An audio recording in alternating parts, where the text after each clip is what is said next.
Oh, there we go. Here comes our temporary chair. Middle school tours. Story of my life right now. We saved you that seat right I'm not sitting here. Somebody has to sit Nobody there. else coming.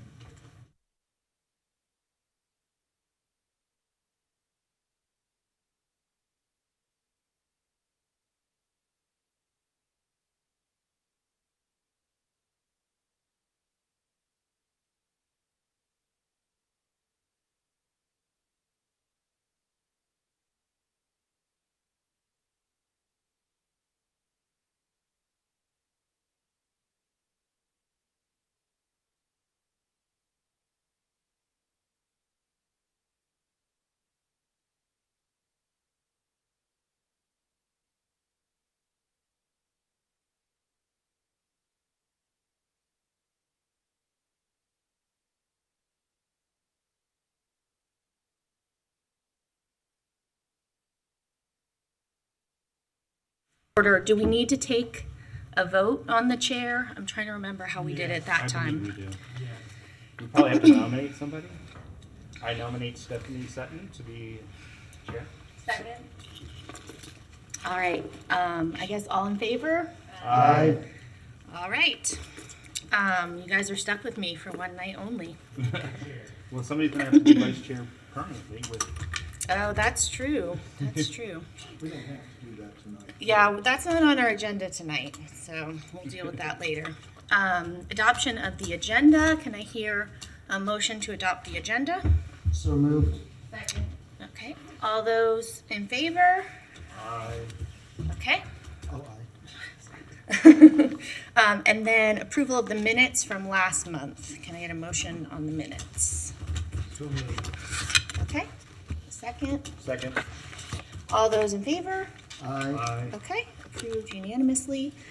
Then next, we're going to open it up to public comment on any items not on our agenda this evening. So the only thing that we have on our agenda is the comprehensive plan. If you are here to speak about something other than the comprehensive plan, you can step up to the microphone now, state your name for the record, and let us know what you would like to share. Okay, seeing no one. We will move on to our first item for discussion. I'm not sure who is presenting this on the staff side, Mr. Edelton, who wants to introduce it. I'll start up here.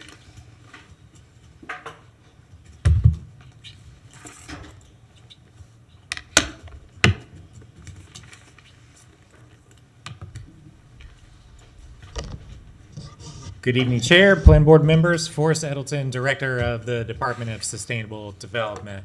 And just for a refresher for, not really for you all, of course, but I'm going to take a couple of points when I'm speaking just to kind of bring the public or those that are not familiar with this process up to speed, but not going to belabor things that you all are very familiar with, I promise.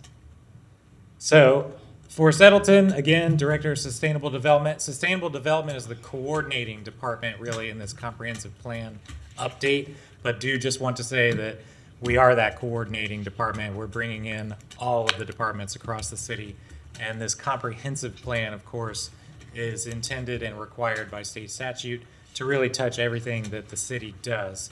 So, how did we get today? I am going to skip a lot of the background for you all for really how we got to what you guys are looking at today.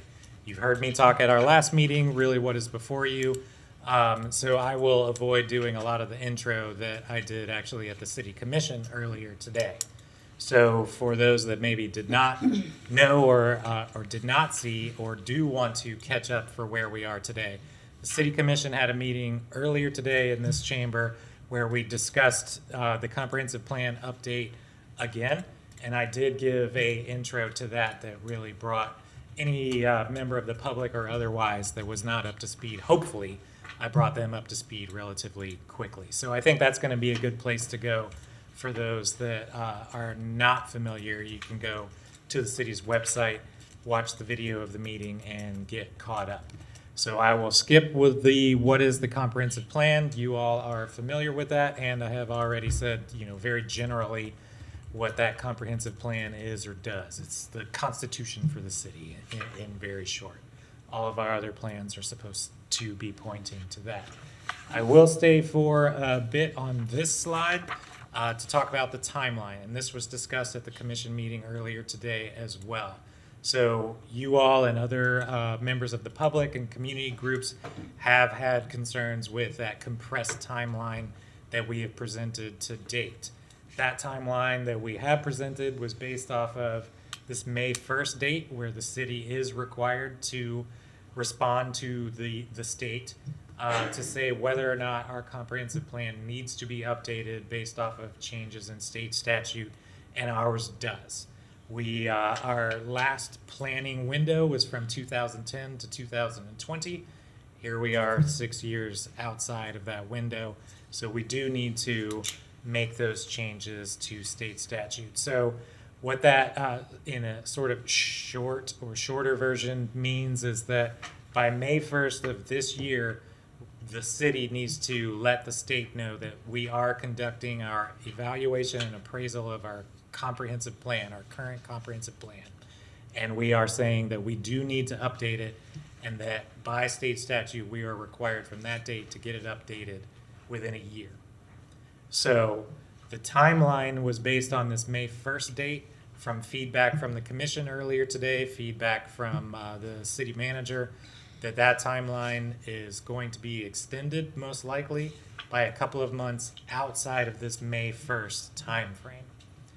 That being said, it was also discussed, and I'm sure you all know and are aware, that anytime that you cannot set deadlines for yourselves or try to continue to push deadlines out, it means that you continue to miss the deadlines and stretch out there.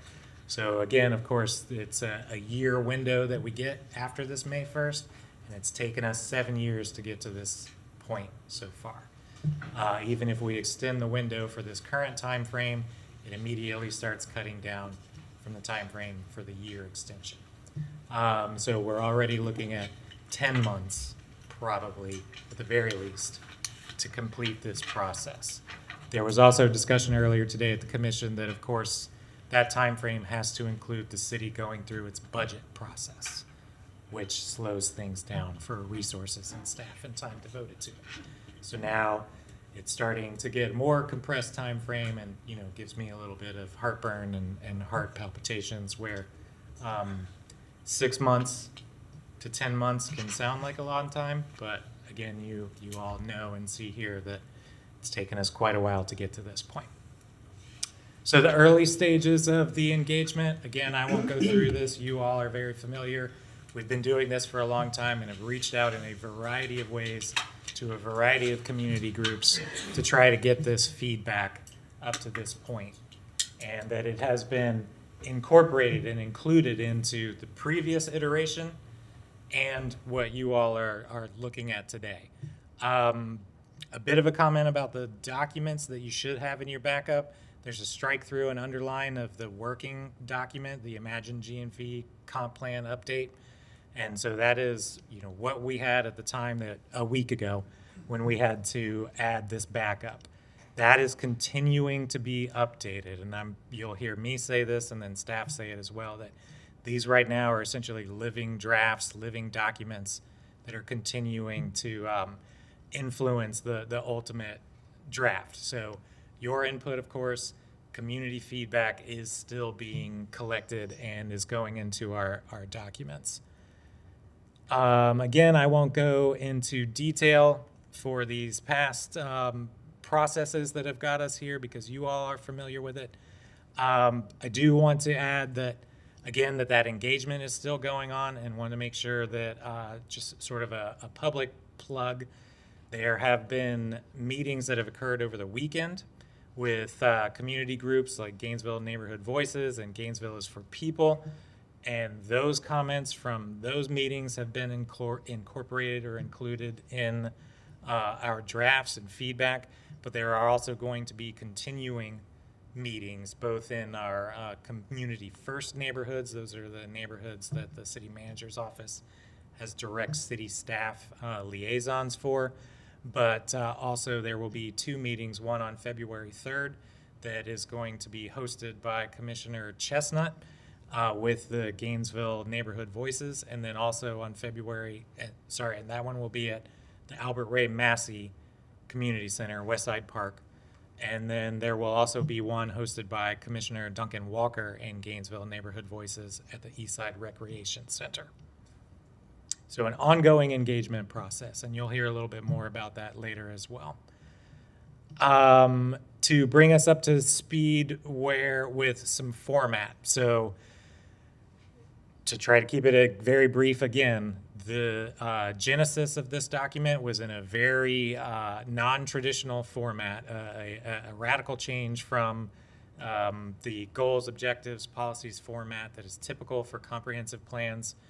Where we have gotten to today is something that is intended to be a little bit more approachable by the public and not just planners and professionals. And so that's where you'll see these renamed chapters that hopefully tell a little bit more about what, the lay person, if you will, is interested in a plan and directs them there through these chapters. So what we, of course, still need to do is what's required of us by the state and make sure that we're including that in our plan at the very least. So there are elements required by state statute, and what we tried to do both on this slide and then ultimately in the document itself is say where in these chapters are the elements that are required by state statute. And really short for the elements versus chapter wording. Elements is the language that's used in state statute for what is required. Traditionally or typically, comprehensive plans break themselves into those required elements.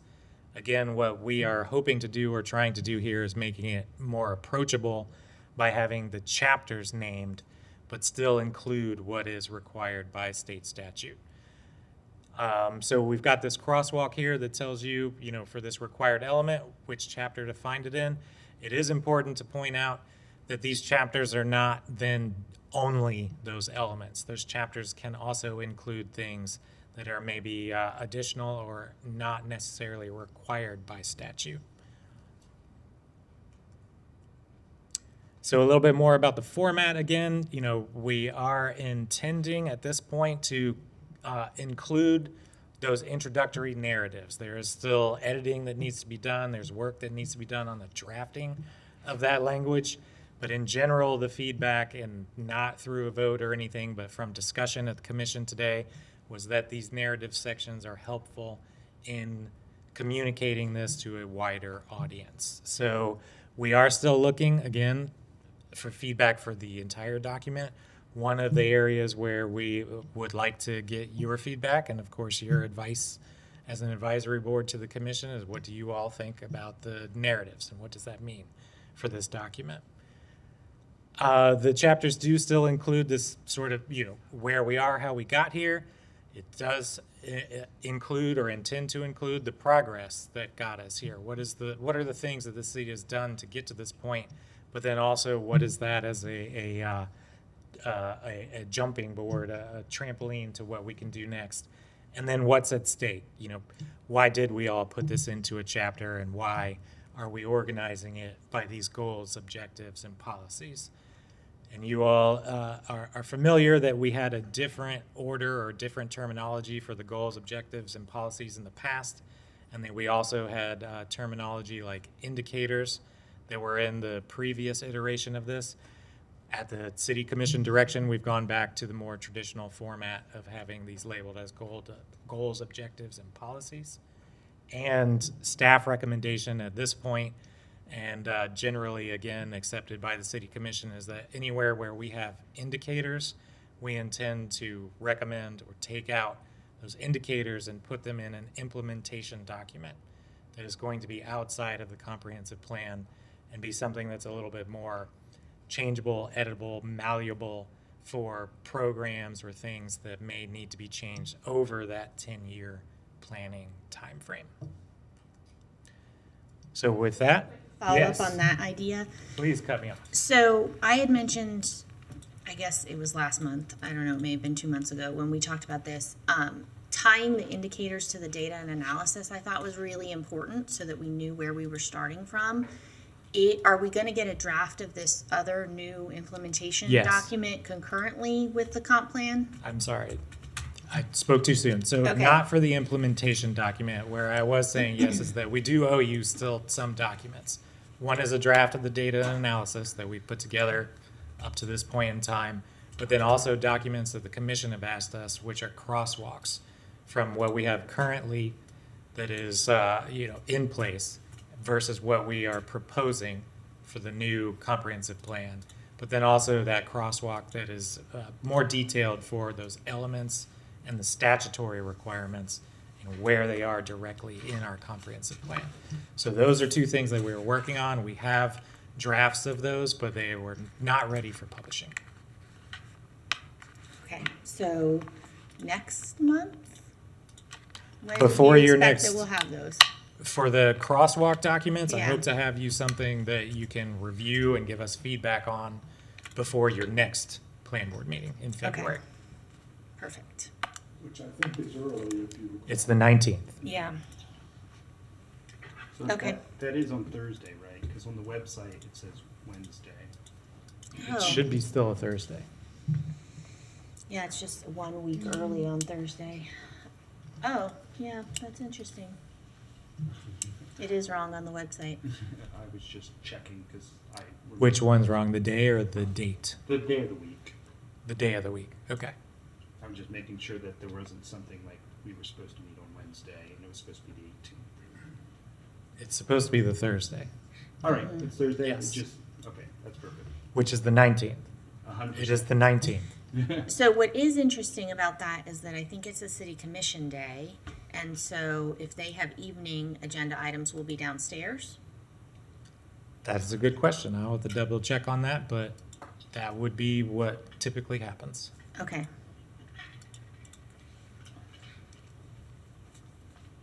All right, I think we got you off of your Sorry. presentation. No, Sorry for thank the you. Let me sidetrack. turn it over to Allison Pager. Good evening, Chair and board members. Thank you for having me. My name is Allison. I'm a planner in sustainable development. I get the fun part. I get to talk about our engagement and outreach. So this section is going to explore our more recent community engagement and outreach efforts. We've really kicked it into gear since the initial presentation in November, really trying to get the word out there and get feedback. This has been an all hands on deck effort involving coordination with a lot of departments, a lot of people. So just wanted to extend thanks to all the chapter leads, especially government affairs and community relations for their efforts, communications department, and everyone that's helped us be able to get the word out, and most especially our neighbors who have participated in those efforts. So here we have a breakdown of what this recent effort has looked like and what the action has resulted in. So starting from kind of a multi-pronged approach, so a key part was how can we get the word out?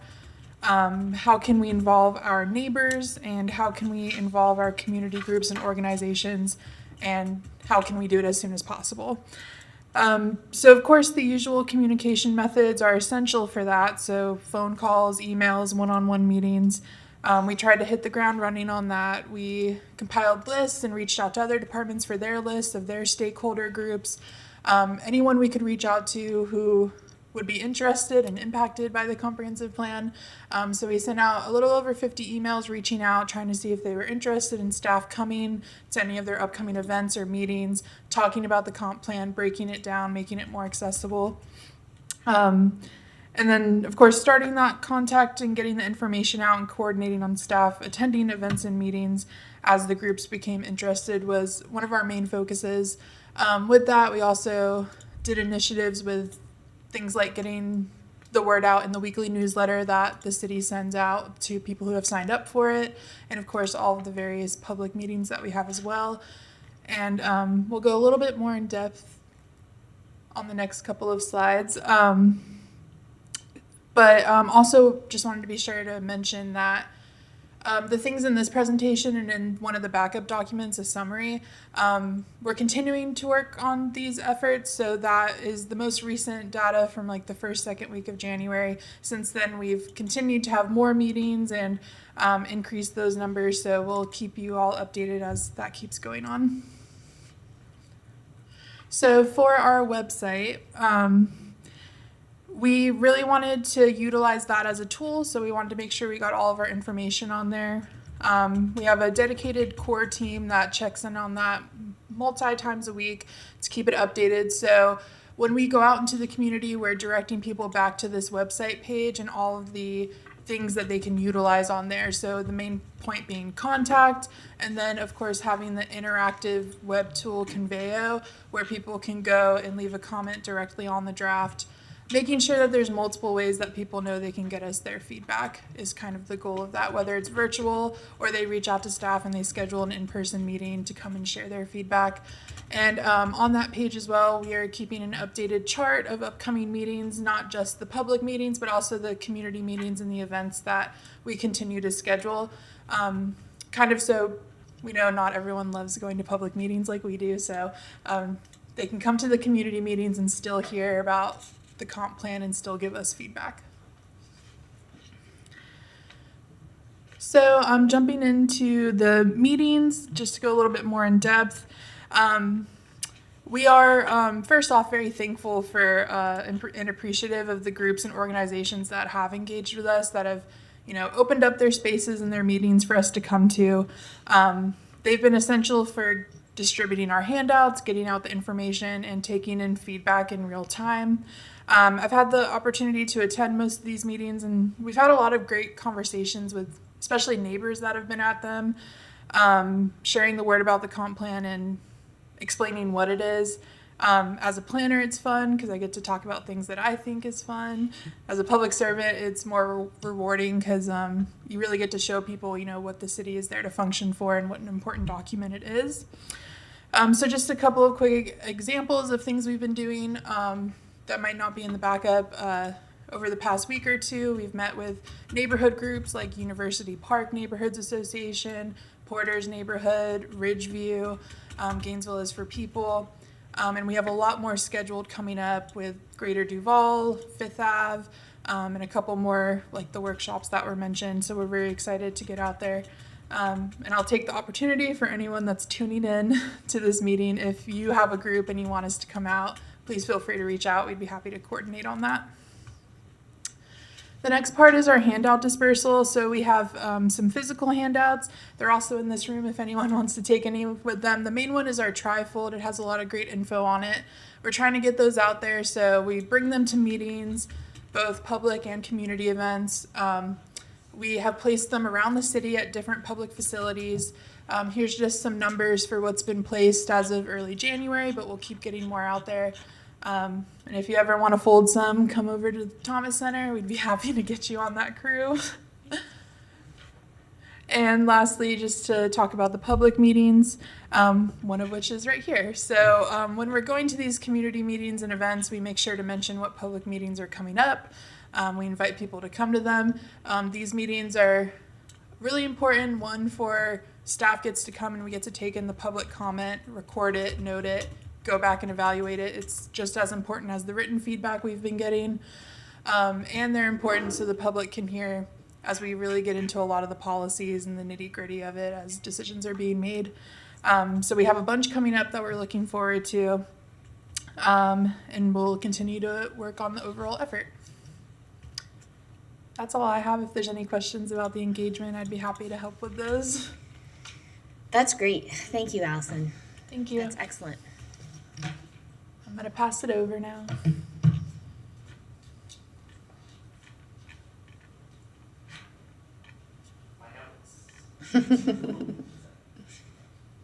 Oh, it's all in your head, Nate, right? It is all in my head, but they keep me organized just a little bit. Good evening, Chair and Planning Board members. Nathaniel Chan, Planner for Sustainable Development. So I'm going to be summarizing some of the feedback that we've gotten so far at all of the community meetings that Allison had mentioned, at public meetings as well, and directly on the document, written in email, documents sent to us with the draft edited and things like that. So I'll go over that. And then the final portion of the presentation, just so you're aware, is a chapter by chapter breakdown of the plan. So just looking ahead for that, I'll go through the feedback that we received first, but we're hoping to go through each chapter, give a little bit of a background and pause for you all to take a look at the chapter and get your thoughts on it. So, so far we've gotten, as of when we sent this presentation in, we've gotten 450 comments, I think as of last week. These are comments on the document that are not one individual person per comment. It's oftentimes one person making a bunch of comments, whether that be a community member or commissioner or plan board member. So we've gotten feedback from commissioners, from advisory board members like yourselves, from groups and organizations like EDA, professionals like Onelia Lazari, who used to do comp planning and is very embedded in the City of Gainesville's comp plan process. So all of those have been entered in. Since then, this number has changed to like over 700 currently, and we have more to enter into the document now, and just looking at and circulating all of that. So it's definitely a plan that has gotten a lot of attention, and we're working through those. But I'd like to highlight some of the things that we've seen being commented on. So firstly, and probably the easiest, is just some of the formatting and grammar changes that are being commented on. So things like rewording a policy, or adding a space, or thinking about moving things from one space to another. That's feedback that we've received, and where we can, we are trying to just make that change if it makes sense. So formatting and grammar is one area that we feel pretty comfortable on. Nextly are the narratives that that Forrest had mentioned previously. So we heard from the commission and community members that the narratives are great portions of the document that are helpful context. So we do plan on keeping that in there. But where they're located and what exactly they contain and what exactly they discuss are still being revised, and we definitely welcome your feedback on exactly what the narratives should feel like. Next are the indicators. I know you'd mentioned the indicators previously. I'd like to share that, we've heard that they are not a required, and they are not a required component of comprehensive plans, but that they don't exist in the plan, the current comprehensive plan, and it may cause confusion currently as it is right now. So staff is leaning towards moving these to the data analysis or another document to help us organize that a little bit better.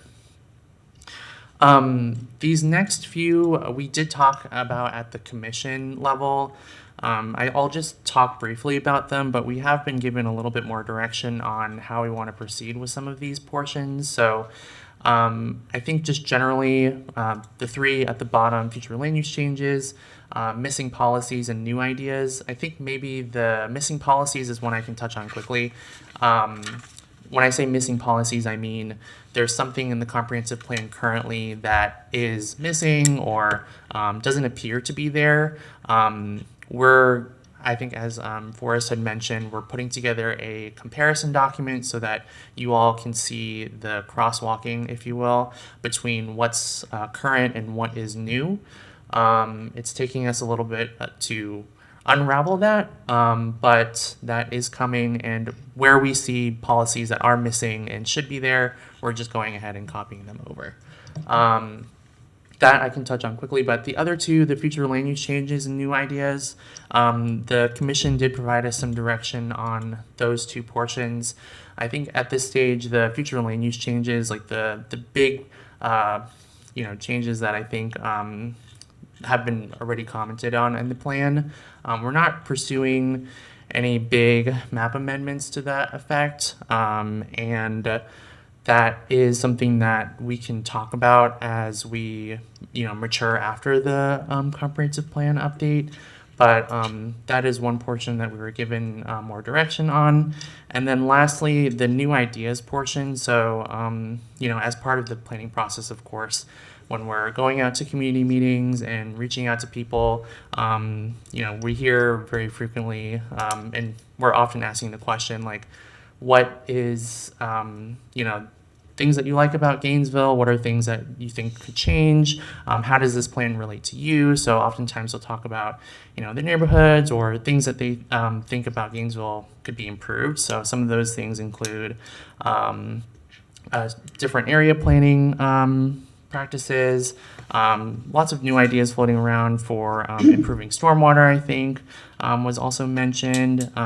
Greenways and trails is something of interest, and historic preservation was also brought up at the commission meeting. So these things, I think, take a little bit more staff effort to look into. So I think we have a pretty good handle on how we're going to look at that and address it on the next iteration of the plan. Is there anything I missed, Forrest, for that part? Can I ask a general question before you change the slide? Sure. I opened the document with all the comments and responses and just got overwhelmed, so I haven't gone through it, and I apologize. But as far as the future land use changes, I know we're committed to not doing any big map changes, but I'm just curious, like, what are you hearing from people? Is it similar to, like, the plan board's long list of areas that we'd like to see addressed, or is there something, like, I'm just curious as a board member, what are people saying or asking for as far as the future land use changes? Thank you, Chair. I think I will, from my impression, but certainly leave it open for Nate and Allison to add their feedback as well. But so far, there have been some suggestions from certainly a couple of the community groups and commissioners that relate specifically to increases in density and increases or changes or looking at where uses can or cannot be allowed. The guidance that we got today from the commission meeting is really for those larger changes that may be sweeping changes or broad changes, that they are something that can be looked at later on in the process, and that for now, staff's recommendation, particularly because of our timeline and a couple of other things that influence this, like the strictures of SB 180, the direction has been to keep the changes limited, certainly in the realm of density or overall big use changes. The other changes or guidance that we got, again, related to that, the Senate Bill 180 from last year for the statute, is that if anything could be sort of easily articulated as something that is burdensome, and the burdensome is the word that is the operable one in statute, then that is one that both we as staff and certainly you as the advisory board and the commission need to really take a hard look at. So I'm just curious though, increasing density and adding flexibility for uses would be the opposite of being burdensome, or is that the direction that most of the comments were in? Because I think that's the direction that our conversations have gone here about uses that we'd like to see, and just generally making things more flexible on the density side as well. I think that's good feedback. The way that the discussion was today at the commission was that they were almost separate, if not entirely separate. That if it is a big ask, maybe, just to put a more sort of crude phrase to it, then that is something that this may not be the appropriate process to address at this point in time. And then also the conversation about what is or is not burdensome. Okay. I know that's not clear. I'll get to my my detailed comments later. We can talk about. I think the only thing that I would add at this point is, this, of course, is a point in time in the process, and you all have received, as it was pointed out, documents that we submitted, a week ago that are continuing to be iterative. Something that has not happened in this process yet that also came up as discussion at commission is that it still has not been reviewed by that fourth floor level, that city manager and our chief of operations officer level, for what are things like, what are going to be resource commitments over the entire planning time frame and whether or not that makes sense, or questions to that effect. So we're still, as staff, trying to leave it open for the feedback, both, again, for you all as the advisory board, but the public to feel comfortable providing their input and feedback without already hearing from staff that, our ears are closed or something to that effect. We really are continuing to listen and continuing to take that feedback. Okay. Thank you. So can I jump in? Sure, I think Dr. Murmer has a question as well. Thank you, Madam Chair. Yeah, I was going to hold off on this, but I probably am going to want to bring it up several times. But Mr. Edelton just mentioned you just mentioned the requirements of SB 180 from last year. I just want to clarify, you're referring to our inability currently to impose anything new that's more restrictive than what exists, right? So my understanding is that it does not apply if we keep restrictive. We don't have to remove anything restrictive. We just can't add anything new. Madam Chair, yes, that is my general understanding of it. I should add that we recently submitted comprehensive plan amendments related to our transportation mobility plan, which you all saw, of course, and those were rejected by Florida Commerce, basically just stating the language of the statute and listing each of the policies by number that were changed. They offered no explanation whatsoever as to why those were listed or gave really much detail to what burdensome meant in their review. But we're just to be clear, we're not compelled to remove things that existed prior to, was it last year? Correct. Okay. Correct. And also, I believe that there's some hot legislation right now about either repealing or at least significantly curtailing SB 180. There is a glitch bill that has been proposed. Which I think yes.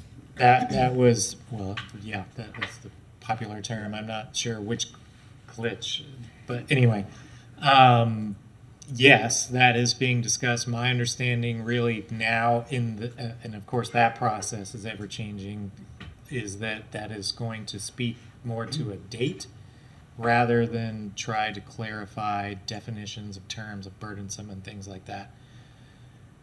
That it's hard to plan for as staff, but we are and have been given the direction today, again, both from our leadership but the commission, to sort of pursue the course that we're on to update the comprehensive plan within this next time frame that, in the May we have to submit the EAR letter, and then we get a year, after that to have a fully, adopted document. For clarification.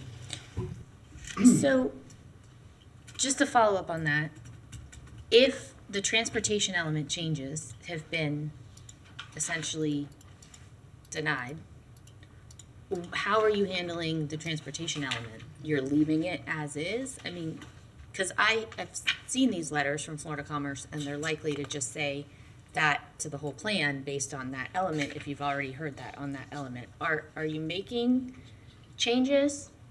You're just holding that as it is with hoping that there's a bill this session that changes it?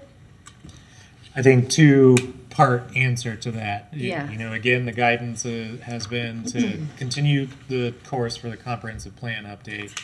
For what we're working on for that particular one, which of course will influence what we're doing, is we're going to start working on a response and asking questions for what, and try to see if we can get some more clarity for what does this mean and why was it rejected, other than just restating the language in the statute. But we received that response on the 16th, which was right at the very end of when they were required to respond to us. So we are still formulating a response across the city for it. Okay. All right.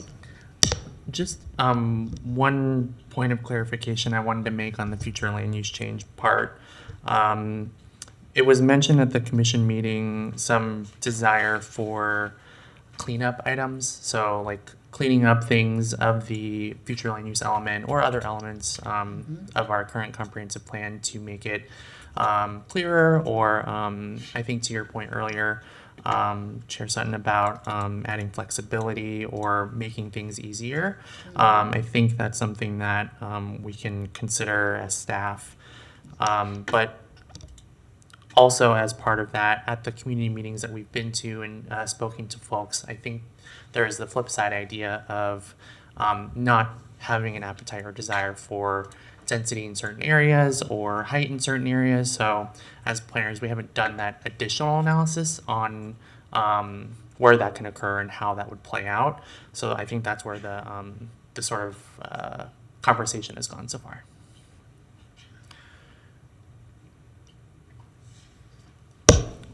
So here is just an example of what the comment response summary looks like.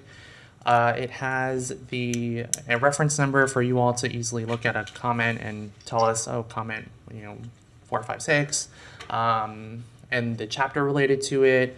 The early versions include a page number to reference, all right, this person made a comment here on this page, of that chapter, and here's what they said, here's who said it, and it includes a staff response where we can.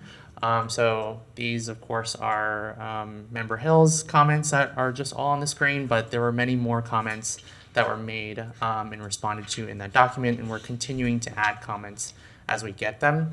Just a note on this, the summary, the comment and response summary, this only includes comments that we received written, and so it was easier for us to sort of copy that comment and paste it into this document, and then have staff, whether that's planning or other staff, look at it and respond.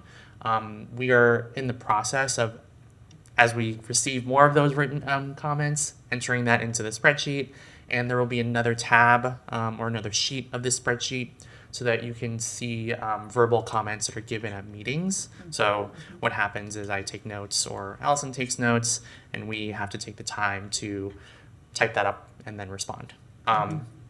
But we are working through that portion. We are now at the chapter by chapter breakdown. I guess I wanted to just pause maybe before we get into that if you all had any questions about the plan so far, how the update is going, questions about the process, or anything like that before we get into the chapter by chapter. All right, Jamie? Hey, just a super quick question. Do you guys have a preferred method of receiving comments or feedback? Like, what is the absolute easiest and most streamlined way for you to receive feedback from either us or neighbors? Yeah, so actually, I think I'll run back a couple slides to the Conveo. It's the city's website. So Yeah, like I have that up right now. Like, Perfect. But, like, Member Sutton said it's kind of crazy if you look at all the comments. Yes. So the city's website is the absolute best place for you to leave your comment. If you don't feel empowered to speak up here today, or if you feel like just leaving the comment on the document there, all you have to do is click on the document and leave a comment. So as we go through chapter by chapter, you can do that, and I do encourage you, if you have your laptop or phone or anything, to do that as we walk through. So we're going to go through each chapter. I'll give a short spiel, or another staff member will give a short spiel on the chapter, what it intends to do. And as you're listening, we're going to try to guide you through the chapter and what it is trying to accomplish, what the city's vision is for that chapter.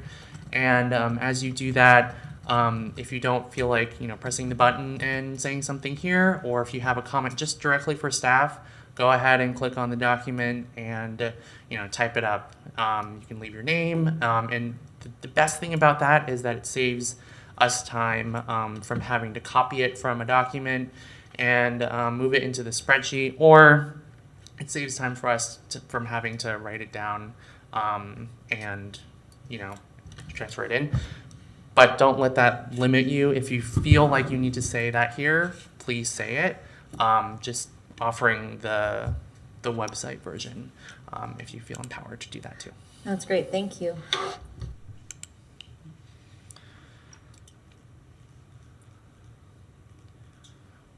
All right. Any other questions before we get into that portion? So for the chapter by chapter breakdown, we as in myself and Nick Hill sort of envision this to be more collaborative and more discussion based. So we do not intend to go goal by objective. It's sort of topic based. So anything that you are interested in, we're going to guide you to that objective through the slides, and then you can kind of read through and give us your thoughts.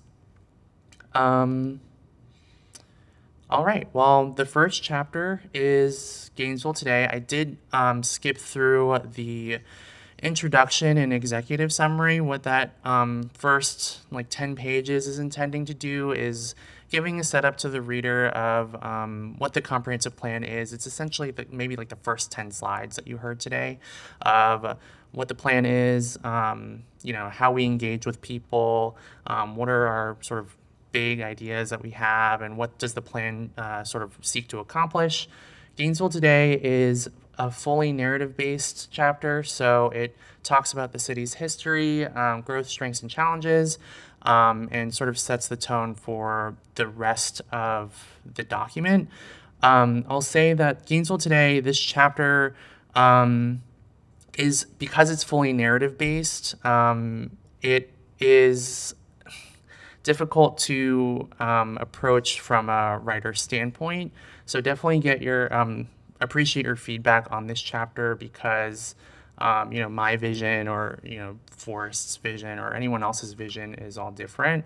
But just to note on this chapter too, that it is not a requirement of comprehensive plans to have an introduction, if you will, to the city, but this chapter serves as that, and it is one that the consultants, when we first engaged with them back in 2020, put together and asked us to do, and other comprehensive plans can include this as an additional portion. And I'll pause for you all, and of course, if there are members of the public that are interested, there's that as well.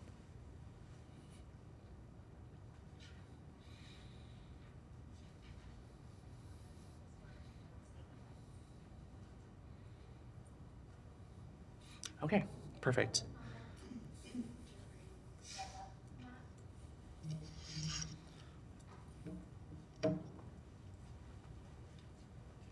Hey, I am Jeff. It's just a quick question. Who were the consultants that you guys talked to in 2020?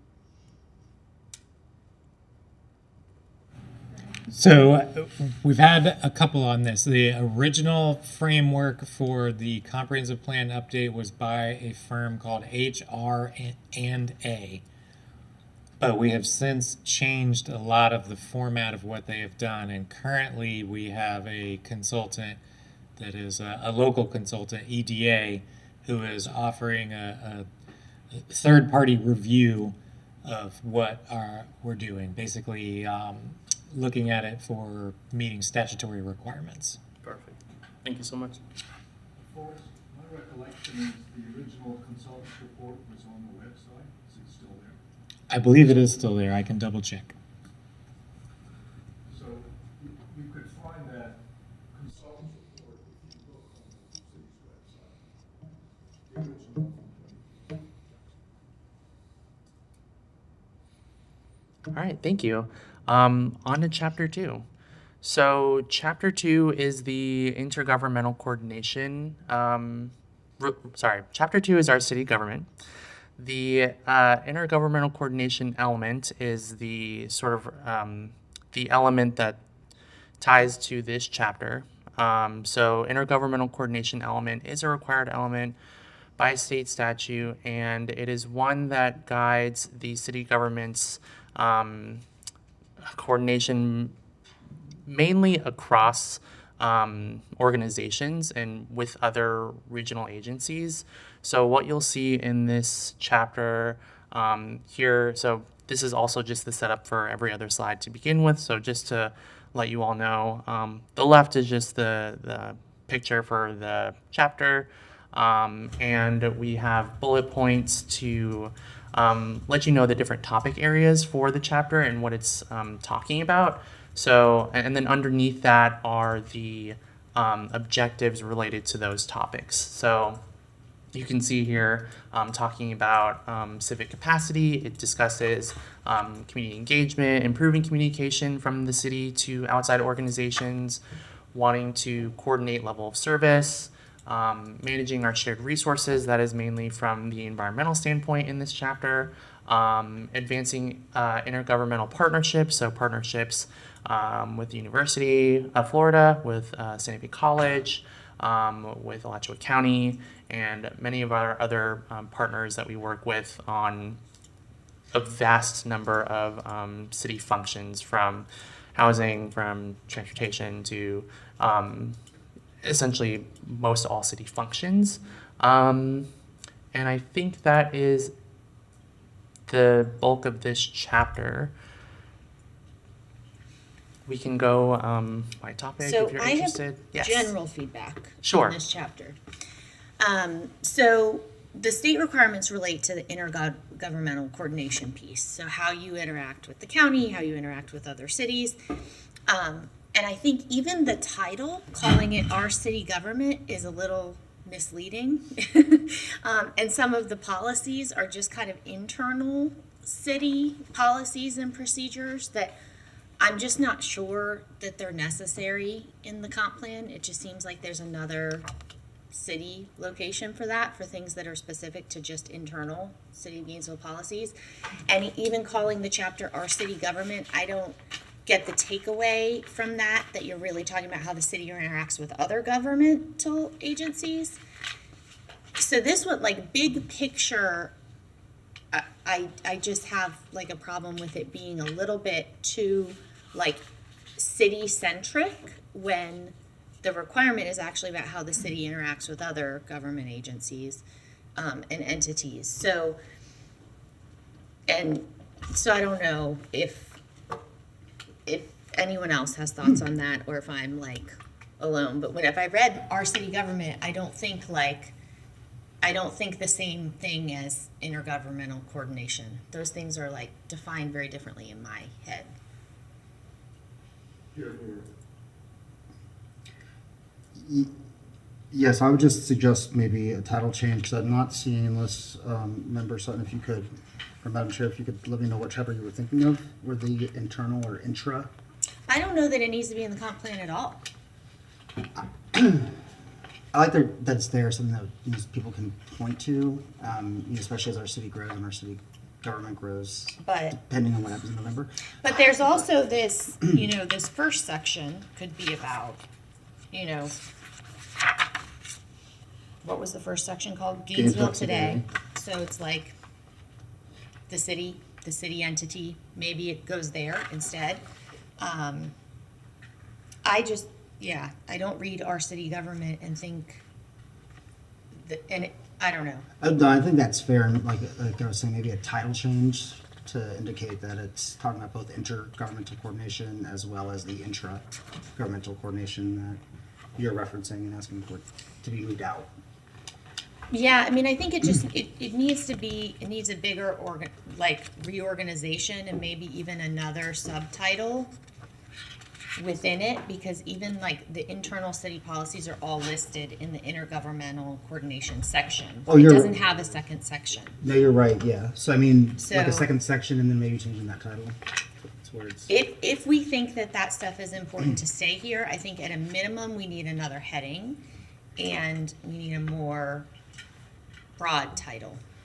Yeah, I think it's a two-part chapter because Dr. Member took the word out of my mouth. It's they talk a lot about intra-governmental coordination internally, and there's not as much focus on the coordination with other governmental entities. And I agree that calling it our city government is a little misleading because that chapter title is very specific but doesn't quite meet that requirement.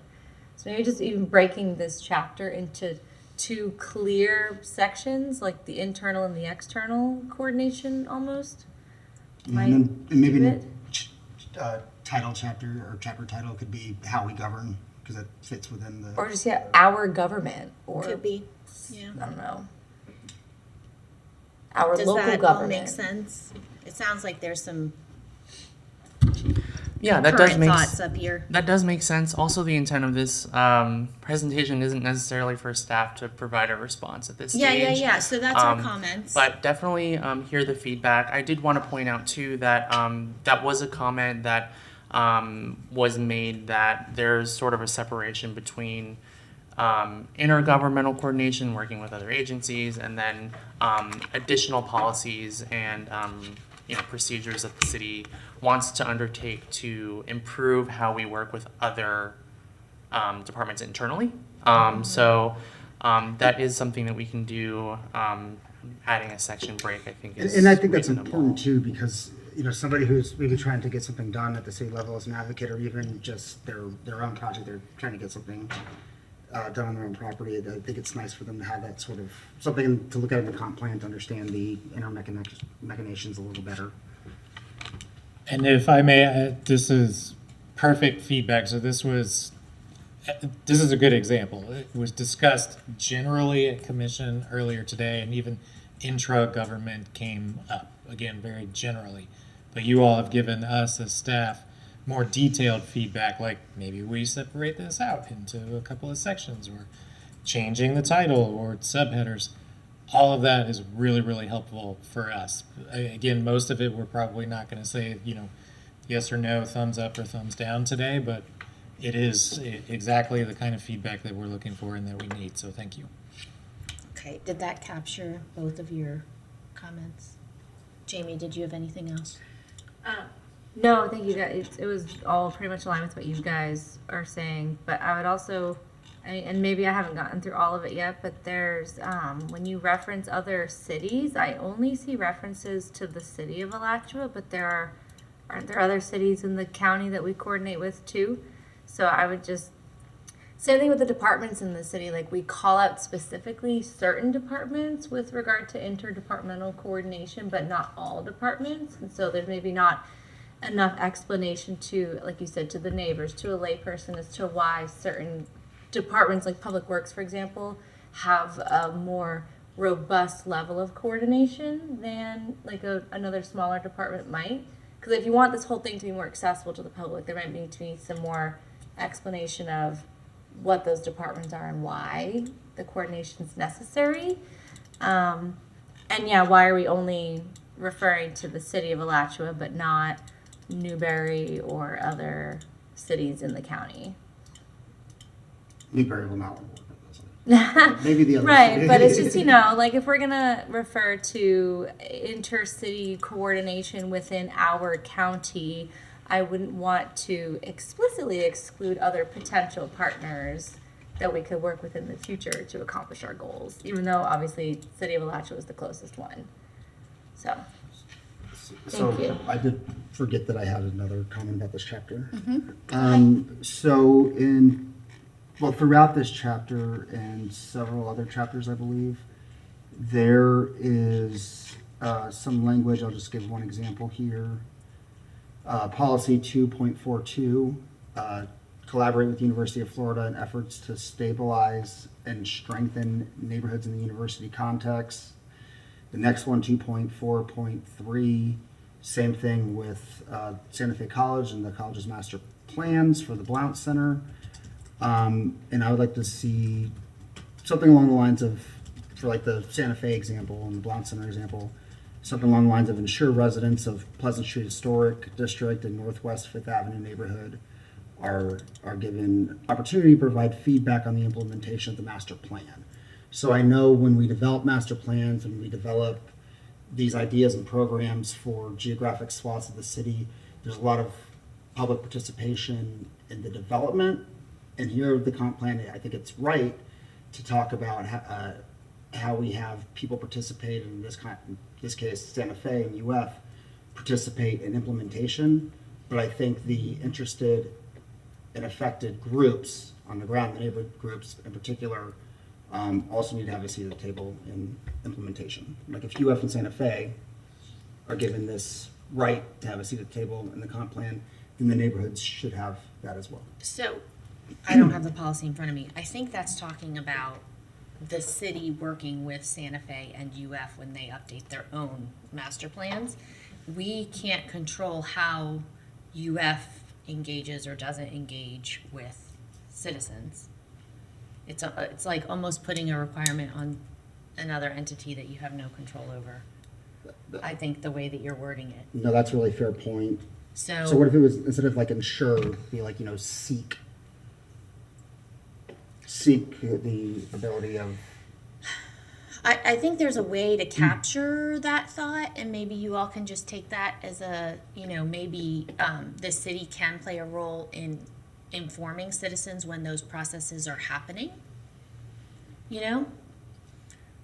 because those entities, I would imagine, do reach out to the city to coordinate at a minimum, and maybe the city just needs to think about how to inform the appropriate citizens, have that in mind.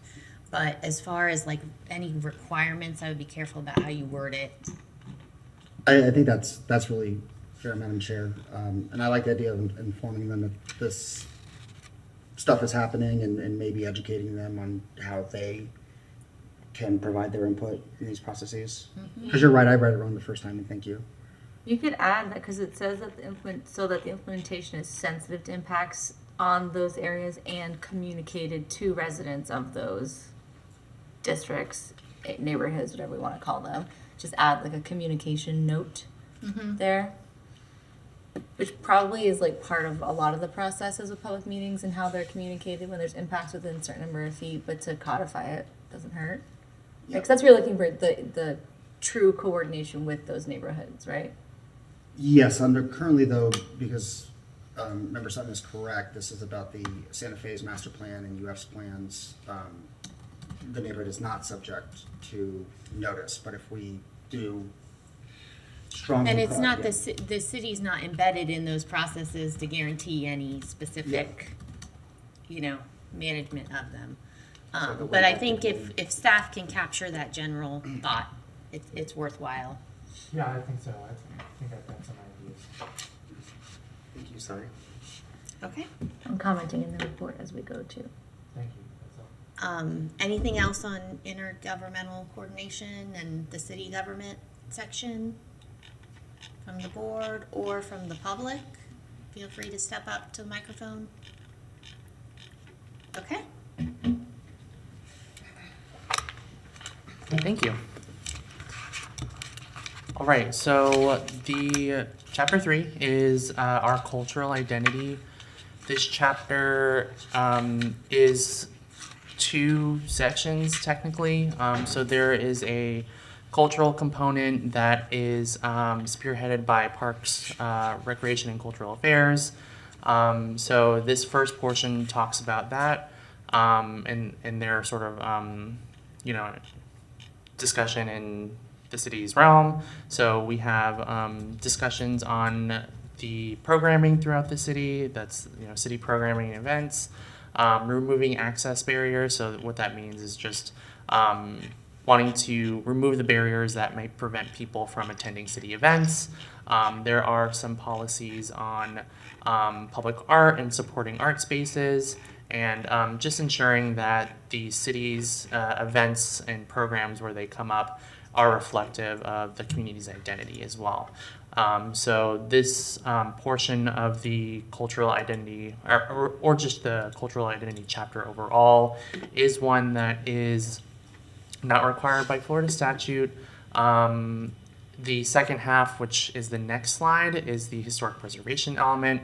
I have Kathleen Kaufman to talk a little bit about that portion. But before we get to that, are there any comments or questions on this chapter? I will open it up to you if you have a question for me, or you can discuss amongst yourselves. Okay. Any lights on this one? Yes.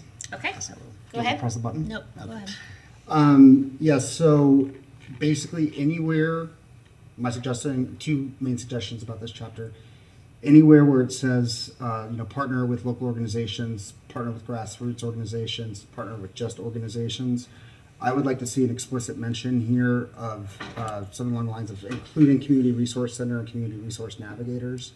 These are the organizations and individuals who work most frequently with the people who could most benefit from these cultural programs, especially younger folk. I think mentioning them explicitly in the comp plan is important to make sure that they have a role in this. They want this role, so I would like to see that. Also, just some language throughout emphasizing that a lot of the outreach and programming should be geared towards low-income individuals, because again, they might not know about all this stuff, so any outreach would probably have to be more so focused on them.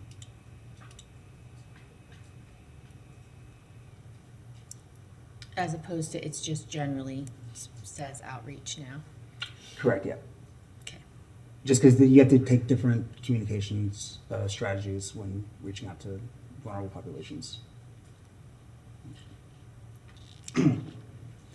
Jamie, did you have something? Yeah, and objective three. The one about sorry, I lost my own place. Objective 2.3. We talk about this is more of a question, I guess, offering financial incentives that stimulate investment in historic properties, and we continue to allow hardship exemptions in historic districts for low-income residents. Is this an appropriate place to recommend that the City Commission consider a grant or funding program to help support residents who live in historic structures and want to make upgrades, like not just giving them exemptions for lower cost things, but actually, like if historic preservation is so important, can we offer financial assistance, like through the SHIP program, for example, focus on historic structures to keep people who have historically lived there in those homes, you know what I mean? But who like are priced out of actually making the historically relevant upgrades. The 2.3 that you're referencing, is that under the historic preservation section? Yeah. Okay. If you could hold that question. Sure. Or if Kathleen wants to You take a can stab Do you at want me it. to hold it for later? Yeah. Did I go too far? Just Oh my gosh, I'm so sorry. no, Did I you- go too far? The excitement, I love it. But I didn't mean to. I'm sorry. It's I was okay. in the right chapter still, right? Sorry. no problem. But I wanted to give Kathleen like the opportunity so when sorry. we get there to get into a little bit about the chapter. Come back to me when you're ready. I'm sorry. I also jumped the gun by mentioning it, so I might have misled you. So Yeah, okay. apologies for Sorry. that. I think I can add to that, though, just a sort of a reminder. Yes, it's a good time to hear the feedback for sure. The guidance also, again, that we got from commission and leadership in a general way today was for some of those more programmatic asks, like use these funds for this particular thing. What we would like to do is use that in an implementation document and spell that out in a separate document that then, when and if things change over time, if there's a different program under a different name, we can use that to do the same thing. Okay, so like if a comment was left in the document that was more appropriate for an implementation document, you would just kind of take that comment and pass it on to the next thing. And we intend to have feedback in a document or a crosswalk or otherwise for here's where that comment was made and here's what happened to it. Okay, thank you. Okay. Any other thoughts on the community culture part, other than I just saw there's a typo up there, so you guys can, I'm pointing out a quick typo for you on the slide. But I think we're ready to move forward. Thank you. I also just wanted to mention that the bullet points are not like a one-to-one, top. They're just, pulled out as topics. You already probably were aware of that portion, but for this, I'd love to pass it off to Kathleen Kaufman. We already have a historic preservation element, and her efforts to update this and bring it to today. I think that element hasn't been updated in some time, so I'd love for her to talk a little bit about the changes that she's made. That's great. And right before she jumps in, I really like the way you did the bullet points and have the objectives and things underneath. I think that that's really helpful for people to have these kind of categories, and I like this. I think this is helpful when you take it out into the community too. Hi. Madam Chair, members of the Plan Board, thanks for being here this evening. I just wanted to start by telling you a little bit about my process of how I even got to the first draft that you got to review. I tried to draw from my 30 years of experience in this field. I have done comp plan revisions for City of Miami, Miami-Dade County, City of Fort Pierce, and some other places in Florida. And every time we do something like that and go through that process, you learn a little bit more. And this is certainly one of those times. It's certainly a learning experience. And I have reviewed the comments from the last Plan Board meeting. I've gotten some written comments from some of you. I want to thank you for taking the time to read it and offer your commentary. I think I might be one of the few people that's actually glad that we are doing this kind of second rewrite 4 years later after the first attempt. And that's because when that first attempt happened in 2021, I had just gotten here.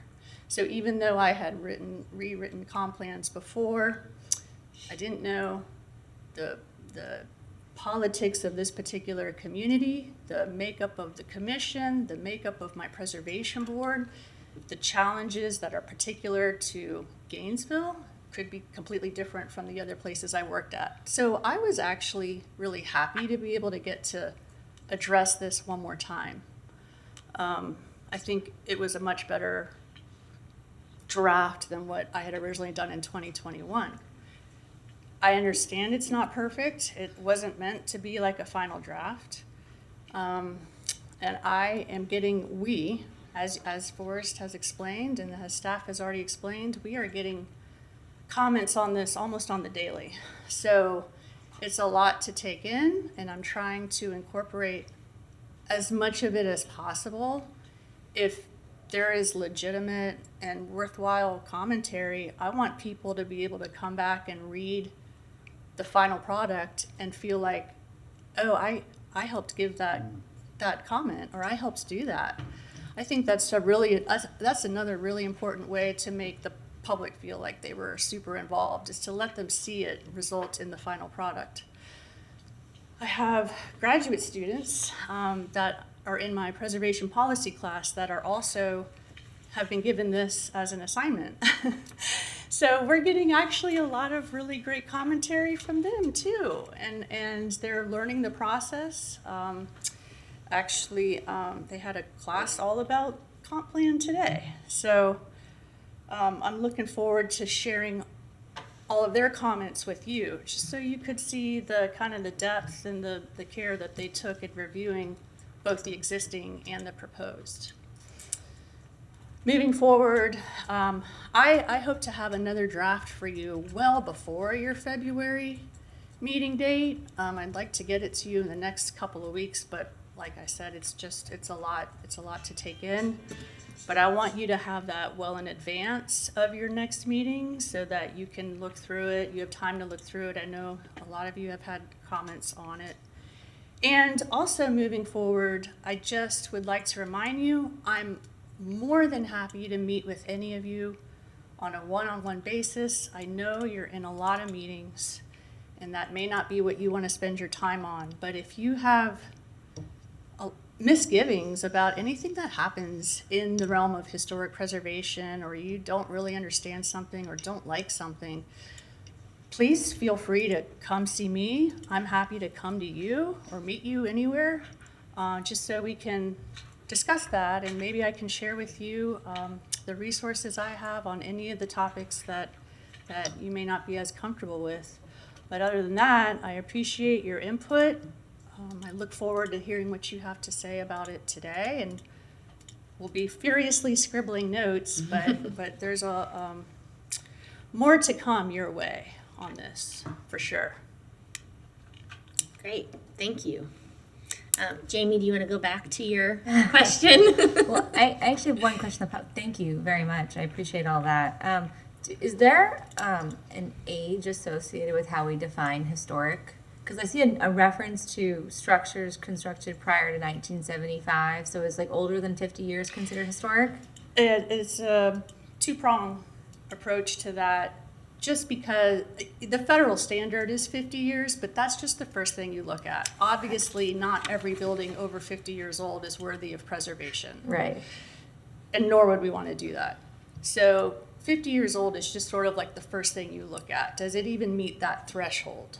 Once it meets that threshold, there are other criteria you have to consider when you're talking about, well, does this deserve designation or is it historic? But there's a lot of other criteria that come with that.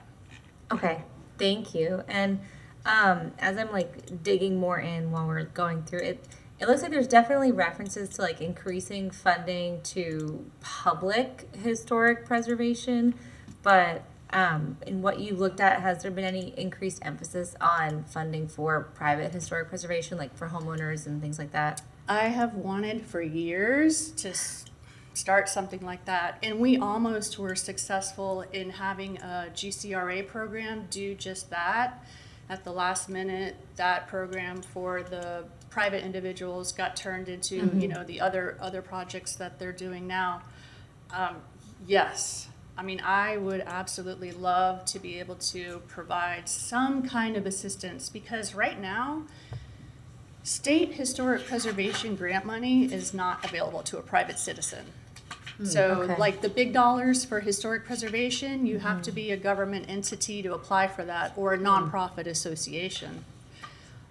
So there's just not a lot out there available to a private citizen. Right. And Okay, yeah, because that's like from the implementation perspective, that's what I'm thinking. It's like my in-laws live in the Duck Pond area, and they had some improvements they wanted to make, and the local historic preservation group is almost militant with their commitment to certain items on the facade and things like that. And it's just wildly expensive to even do like mechanical fixes on things if you have to the historic way. And they're not the kind of people I think this document would go after, because they haven't lived here forever. But like, it's those generations of folks who've lived in historic homes and want to make upgrades and they can't because they're not consistent with the historic preservation guidelines.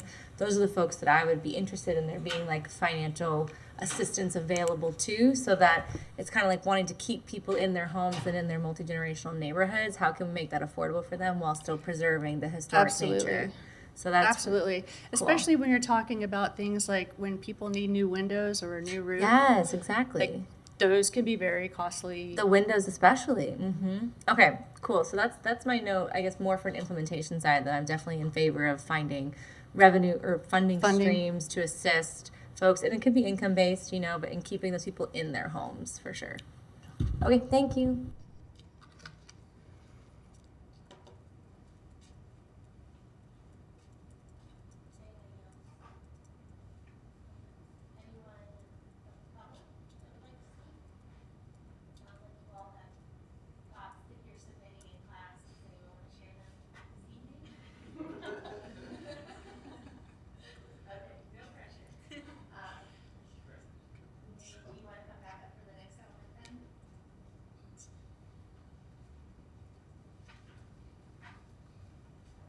Sure. I had a fleeting thought that I could ask Kathleen to give extra credit for speaking, but maybe she'll have them speak later. No. All right. So the next chapter is the Where We Live chapter. So this is the housing element of the comprehensive plan.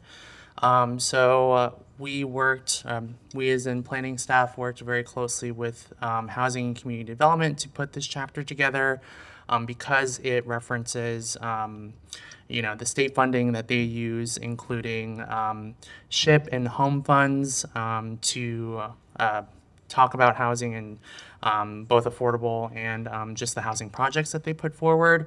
So the topics that this chapter talks about include, of course, affordable housing as a big goal for the city, improving housing quality. So that includes retrofitting existing homes to be more efficient or have a better quality of life for residents. This chapter also talks about, of course, expanding housing supply and diversifying housing types, preserving existing housing. That kind of ties into the quality portion that I just mentioned. This chapter also talks a little bit about displacement and housing fairness.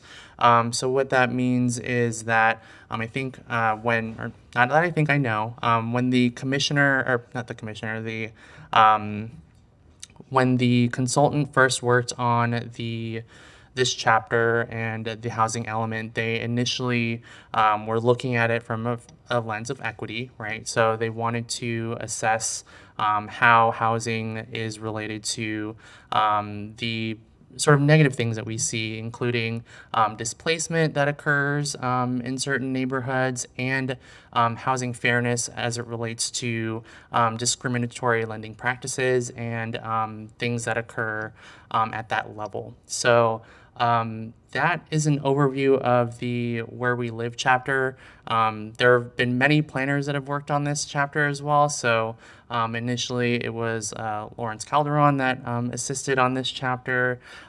Brittany, the planning manager, has also worked on this chapter. Ari Rabinovich has also assisted with this chapter. And we'd love your feedback on this one as well.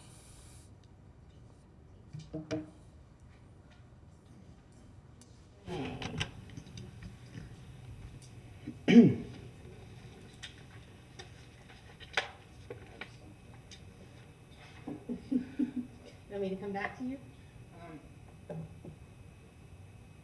My only problem is some of the narrative feels a little negative, especially around building a lot of the new housing.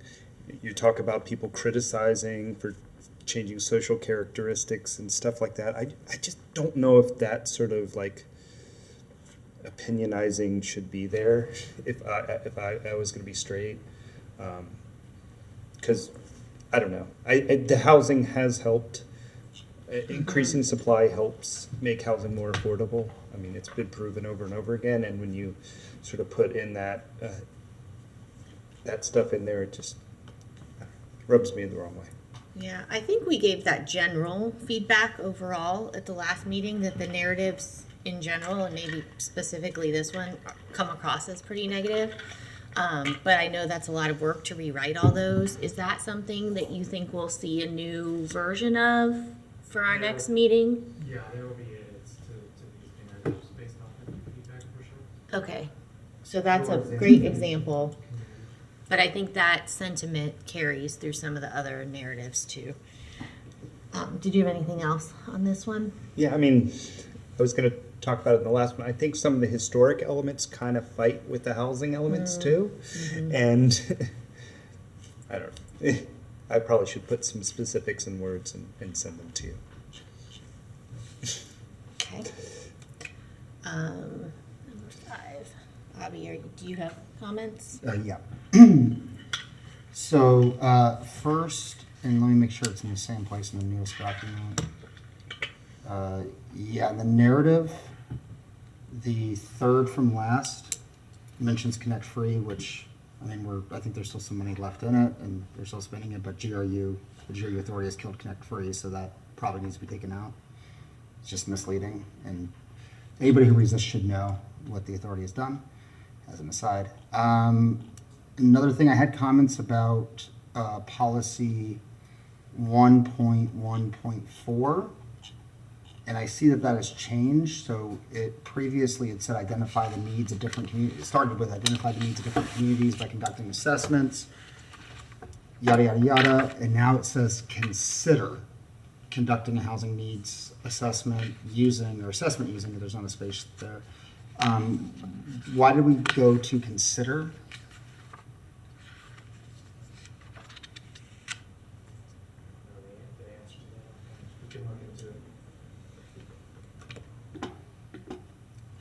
Okay. I'm just So we'll check curious. that out. Yeah, because like I don't think there should be too many considers or maybes in here. It would be best just to leave those out. I mean, I like this idea. I don't like the idea of having it be a consideration, but so I'd like to get rid of that consider if it's not too late to reverse that.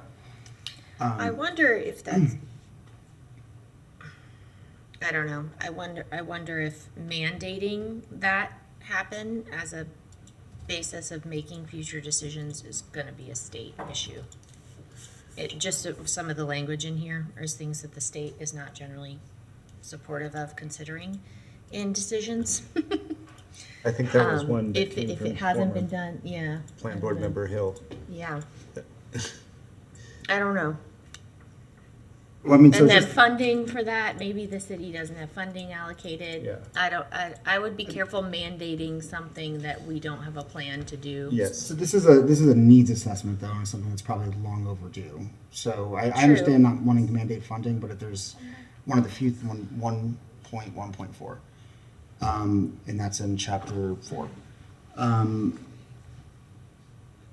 I mean, right now I can tell you as a housing advocate, it's hard getting information, and most of it's just like we're lucky enough to know other housing advocates, and we compare notes. A housing needs assessment, I think, it is desperately needed. But would we do anything with it? Yeah. It's a start. I'm not sure. I'm not sure. Like- we have tried chipping away at the housing issues, and we've made some good progress. I think within a few years if everything pans out. But I mean, that's again, we've been swinging more or less blind, and I think having a foundation, knowing everything that's listed here in the version that I had from December, I think is good. I mean, I would add some stuff to it, but sorry, go on. Mr. Hill, welcome to the Hey, other side. hello everyone. Hello, Chair and Plan Board. Nicholas Hill, staff planner. So yes, considered language does look like it was added. Considered language is something that's commonly used in best practices because you don't want to be beholden to lots of mandated studies. That being said, if certain ones do take precedence, saying this is a very important one, you could certainly recommend getting rid of that consider language and make it, no, the city shall perform this study. Putting that parameter on it makes it a lot more, gives it a lot more weight within the plan, and certainly ties the government's hands in terms of doing this kind of study. So it's just something to weigh very carefully. Too many is you're not going to get it all done, and that's problematic. And too little, too many considers is, well, what's the point of this plan if it's all just a nice series of recommendations? So it's a balance, and I would just encourage you to make your positions clear as to whether or not that should be a consideration or whether or not that should be a mandate. Thank you. Yeah, 100%. And my point being that if we are going to, if we do have to be sparing in how many firm mandates we give, this is a really, really important one. I mean, it's getting to the point where nonprofit housing providers, like the group that just took 2 years ago took over Majestic Oaks, I know it's technically outside the city, but just barely. I mean, they have more information based on what they were able to compile when doing their due diligence on the property than the housing authorities do. Where do you see the word consider?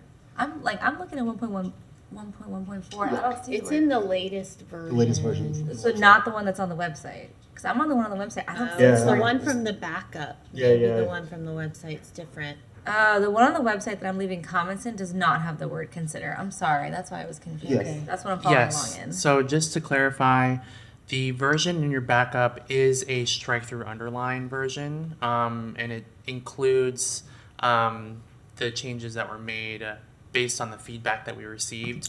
The version on the city's website is more clean for folks to look at, so it does not have that editing as part of it. And that's just for clarity purposes for folks when they look at it. They don't want to see, oh, we struck this and added this. So, if you look at the version in your backup, there is a version that strikes that.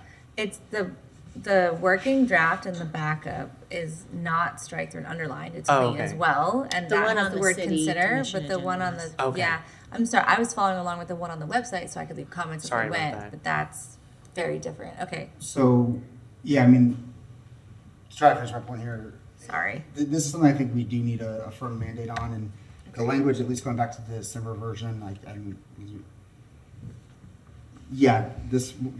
version in the backup as well does mention that, working with community organizations and partners. I think that's really great.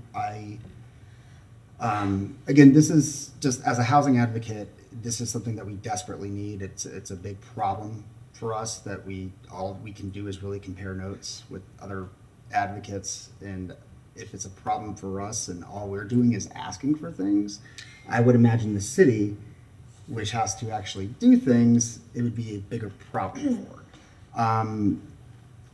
So I hope to have the rest of the plan board's backing and room that considering. Also with community organizations, again, community resource centers and community resource navigators being mentioned, really important. They're going to help you out a lot. They're some of the groups and individuals I exchange notes with, but if there was like some structure, if they were part of a structured needs assessment exploration, then I think they could benefit from that and be able to more efficiently provide the information that they have.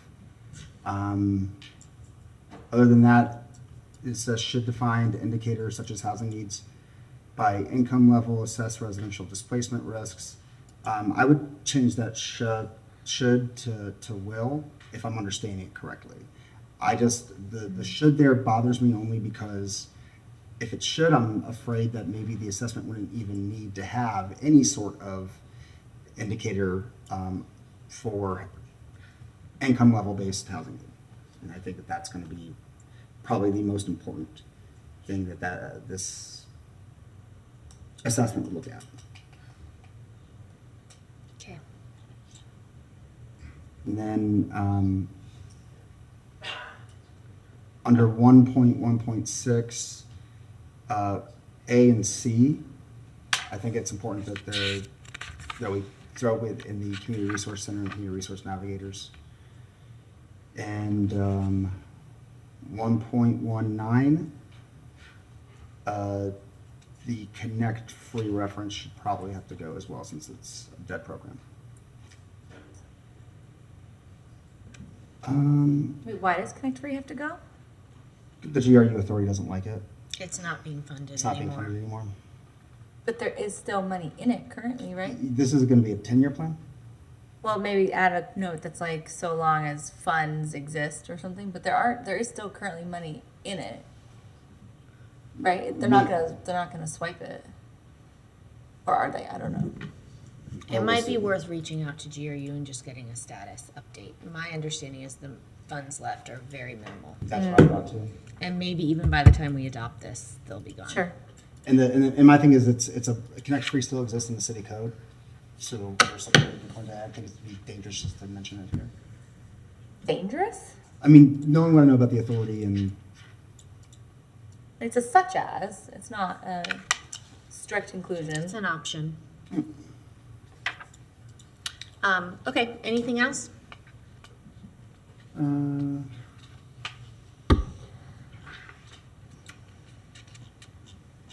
That's all I have for now. I'll send some more stuff in and probably, let me just make sure. Oh yeah, sorry, 2.1.5, let's see if there's any changes.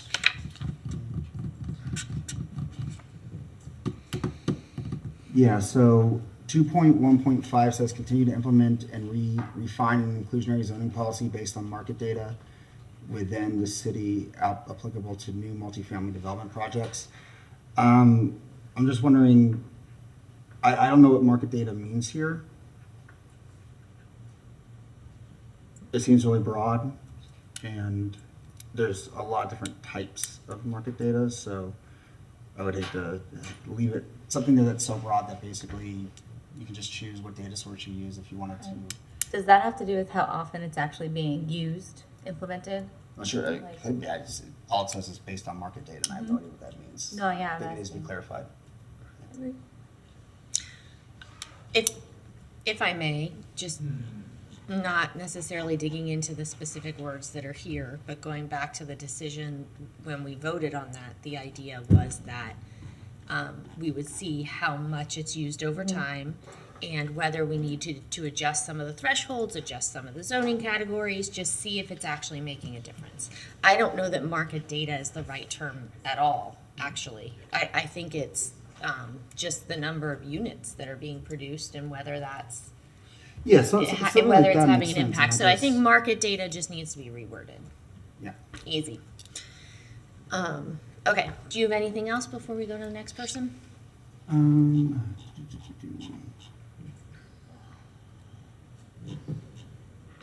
A lot of it is,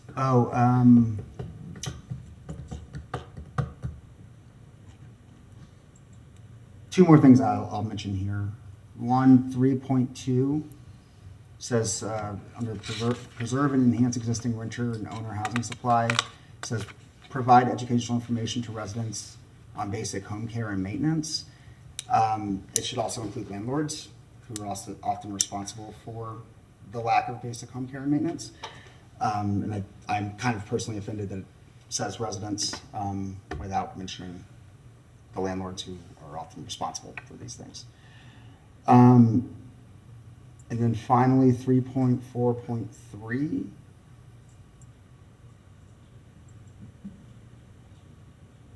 Says address the housing needs of subpopulations within the unhoused community, including families with children and individuals with employment through diverse housing models such as single room occupancy facilities. I just thought that was like a little strange because you mentioned the families, and I don't think families can go into the SROs. I just thought that was awkward. It's not super important. But Well, it does say diverse housing models such Yeah. as, so I think it's Maybe just or add referring like to another that one. as an option to meet the need of population, so maybe like a subpopulation of veterans or something that would be a good fit for, you know? Okay, so I that's think not it's fine. referring- I think it's this not is referring to general. the families. Okay, Yeah, I gotcha. think it's general enough. All right, thank you. Yeah, I was just confused about that. So yeah, the landlord thing and striking and replacing market data and, Okay. yep. All right, Mr. Ackerman, you're up next. Thank you, Madam Chair. I think I forgot what I was going to say. Anyway, I have a general comment about Mr. Hill's recommendation using shall and will and may and consider.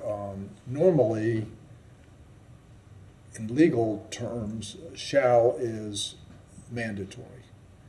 And so that would theoretically give rise to a cause of action if you didn't do that. So you have to be careful with which one you use, and I'm sure the city attorney will take care of that, but you have to be a little bit careful. I have just a general comment on this section. I would like to have some recognition that perhaps staff should, I don't know if they can do this, have an analysis of, as we propose new regulations, new requirements, new whatever, some kind of cost benefit, because clearly the regulatory scheme that we impose on our housing affects how much it costs. Mm-hmm. So sometimes we do stuff and it may be a great idea, but it may render housing unavailable for another strata of society. So I just think at some point we should have some analysis that says we're going to do this and it's going to cost this, it's going to add this kind of money to the cost of construction. Because everybody knows cost of construction never stops. Isn't that part of the, for new or for existing regulations? Well, we're not going to go back through all the regulations that exist today because we don't have staff to do that. On the other hand, if it should come up, if we can eliminate regulations that don't do what we want them to do, and I wouldn't mind having an analysis that when we impose some regulation, if we analyze it a year later and see if it did what it was supposed to, and if it didn't, we could get rid of it. But I'm not in favor of trying to, re-engineer the whole code based on that, because I just don't think it's a practicality.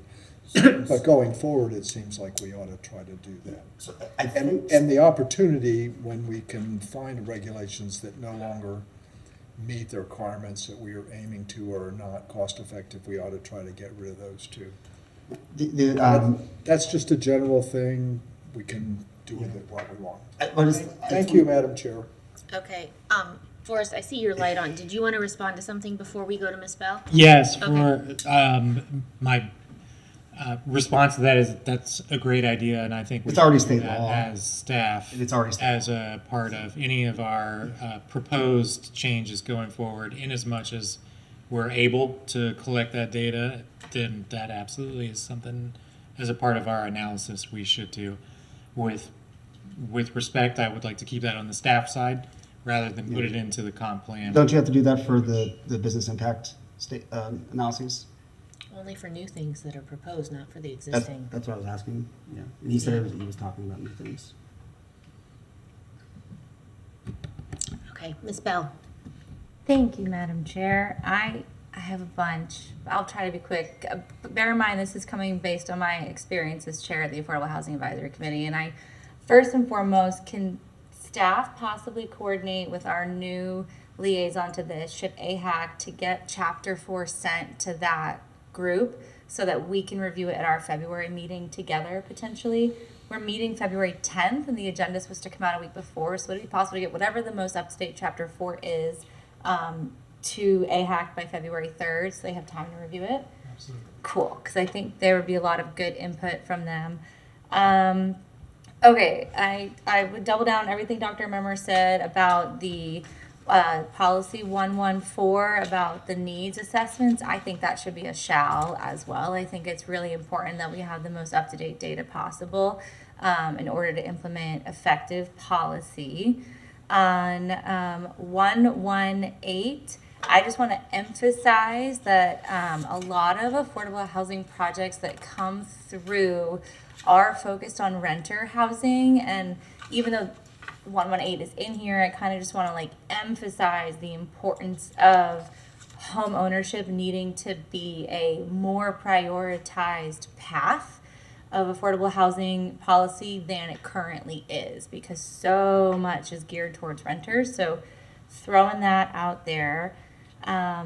Moving into section 2 on 2.1.2, that one talks about develop and seek funding for anti-displacement programs and projects. And so that's another one that we've had in the incentives and recommendations report for the last 2 years, is wanting the city to do some sort of study or develop a more robust anti-displacement and anti-gentrification program.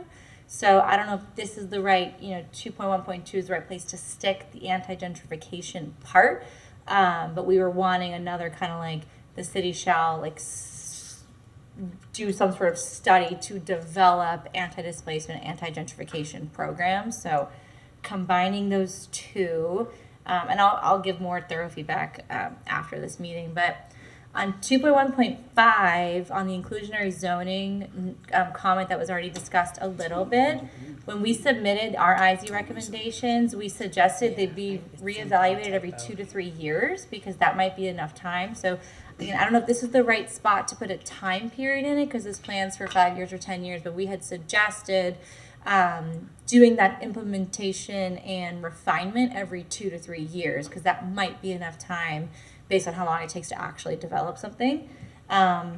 Because for the record, what AHAC recommended for IZ policy, the city adopted like a softer version of that, and so we would also encourage additional refinement of that.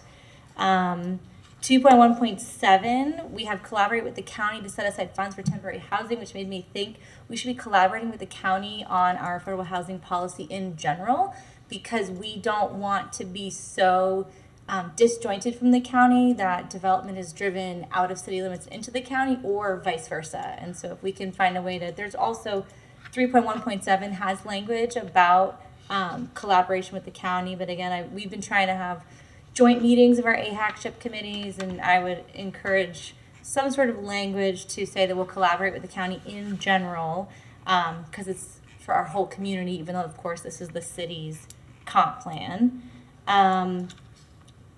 two more things real quick. Section 3, I would ask that a lot of these policies in here are kind of taken from, like, the language is almost identical to what's in the incentives and recommendations report.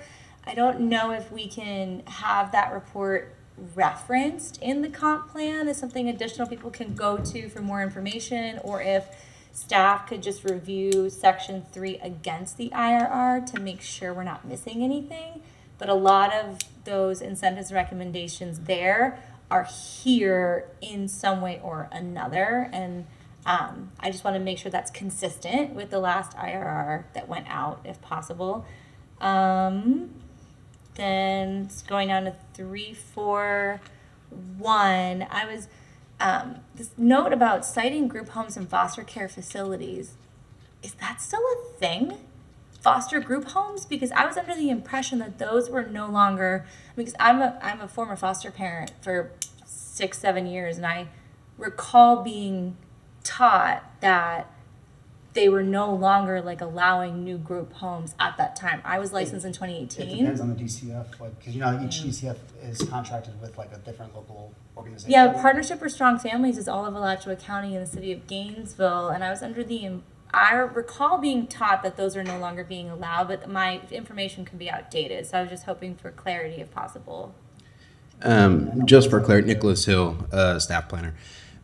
Just for clarity, that comes directly from Florida statutes. Okay. And they explicitly mention those types of facilities need to be planned for, or at least mentioned within your comprehensive plan's housing element. Okay. So that's where that language comes from. Okay, thank you. That's helpful. Do we have any in like group homes in the city? The one like outside of Newberry, like in Jonesville Yeah. or something. I Okay. don't know about inside the city of Gainesville, but out Okay. west in the county we do. Okay, heard. Thank you for that clarity. I appreciate that. And that is, I had one more, 4.15, 1 second, let me scroll down. So it's a 4 point. 4.1.5, this is, I just kind of wrote it down because this is kind of, again, talking to more about home ownership versus rental. And so the note I made earlier about home ownership, that maybe it can tie into this.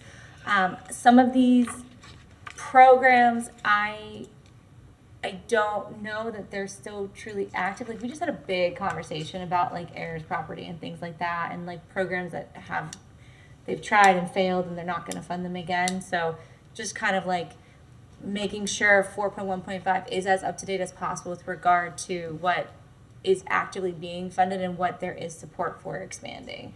Because I think they're all good programs, but I was under the impression that some of them had gone away or were going away. But yeah, otherwise that and just like sending the whole chapter to Ship AHAC would be lovely. Thank you. Okay, You can forget me. you sure? Okay, Mr. Edelton. Thank you, Chair. Two responses to that. Yes, I think for the programs, that one, again, we're likely to move over into an implementation document to speak more clearly about those individual programs. Our leadership and our commission have asked us to report back on a yearly basis for IZ, so we're going to do you one better than the 2 to 3 years. Thank you. Okay, anything else on this element before we move on? All right, Mr. Chan, I think we're ready.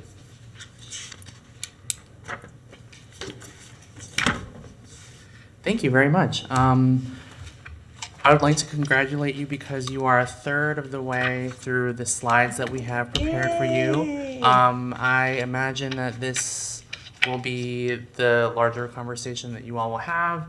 This is the How We Build chapter. It is combining 3 elements of the current comprehensive plan into How We Build. So How We Build is intended to talk about planning and development and everything encapsulated. So this is really the planning chapter that ties all of that together. How We Build was put together by myself, by Juan Castillo, and Brittany So we put this together, taking what the current comprehensive plan does in the future land use element, in the capital improvements element. I'm skipping ahead, so don't comment on the capital improvements element just yet, but and the property rights element into one chapter. So starting off with the future land use, we've talked about it a little bit before, but carrying over some of those same sentiments and updating the language to be hopefully more reflective of our vision today. So managing land uses, those are the land use categories in there, providing a better sort of table in there to reference. We're talking here about community relations, about infill development, about safety, urban design standards, and multimodal safety. There's some mention of transportation here in this chapter just because it is a big part of new development and how it plays out throughout the city. We also have the special area, the Idlewild Serenola special area that's being kept here as well. One of the things that we encountered with this chapter is that we're sort of tying in a lot of state requirements too.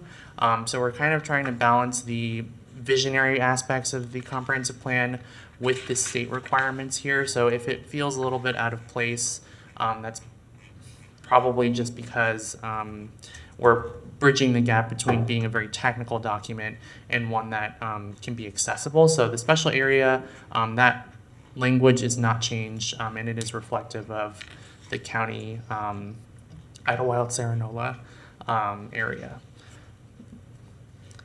I'll pause for questions because I can talk more about it, but let you all discuss. Okay, so we're just talking about the future land use part, right? Yes, so this Okay. this chapter is 3 sections, so you have 3 slides to talk about it. Just the future land use portion, these are the objectives, or rather goals 1 through 3. So anything under goal 1, 2, or 3 is what we're talking about right now, and we'll get to the other goals after. Okay. So I have a couple of quick things. I understand the desire to not make major changes here. I'll say that up front. But I don't think that we should be afraid to make changes where it's important. And it is a pretty standard process that a community would change its comp plan in the direction that it wants to go, that we've maybe had years of conversations about, and then follow up with a code amendment that would implement those things in more detail, like we have talked about on some of these uses and densities.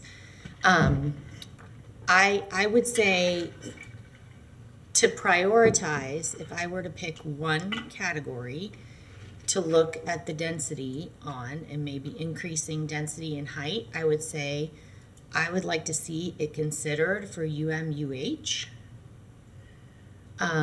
because I think we have seen there's a clear demand for more density. We've seen a lot of PDs coming about to try to get more density, and a lot of those are right around campus, not necessarily downtown. I don't know that we necessarily want to start putting DT all over the place.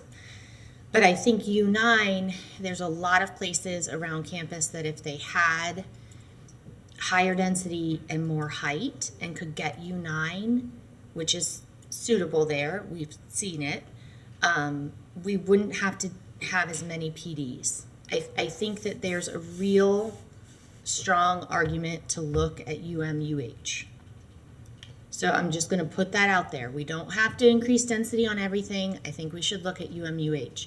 The other thing, and I brought this up last month, and I see you kind of made a little bit of an edit on the BI description, but the core description still really relates to being specific to the airport, and unfortunately that isn't just out at the airport anymore. And there's a bullet point underneath that I believe is new. I don't have the 2 versions next to each other, but it says when not located within the airport zone of influence, blah, blah, blah. I would just like to generalize the description of BI in general and just not make it specific to the airport at all.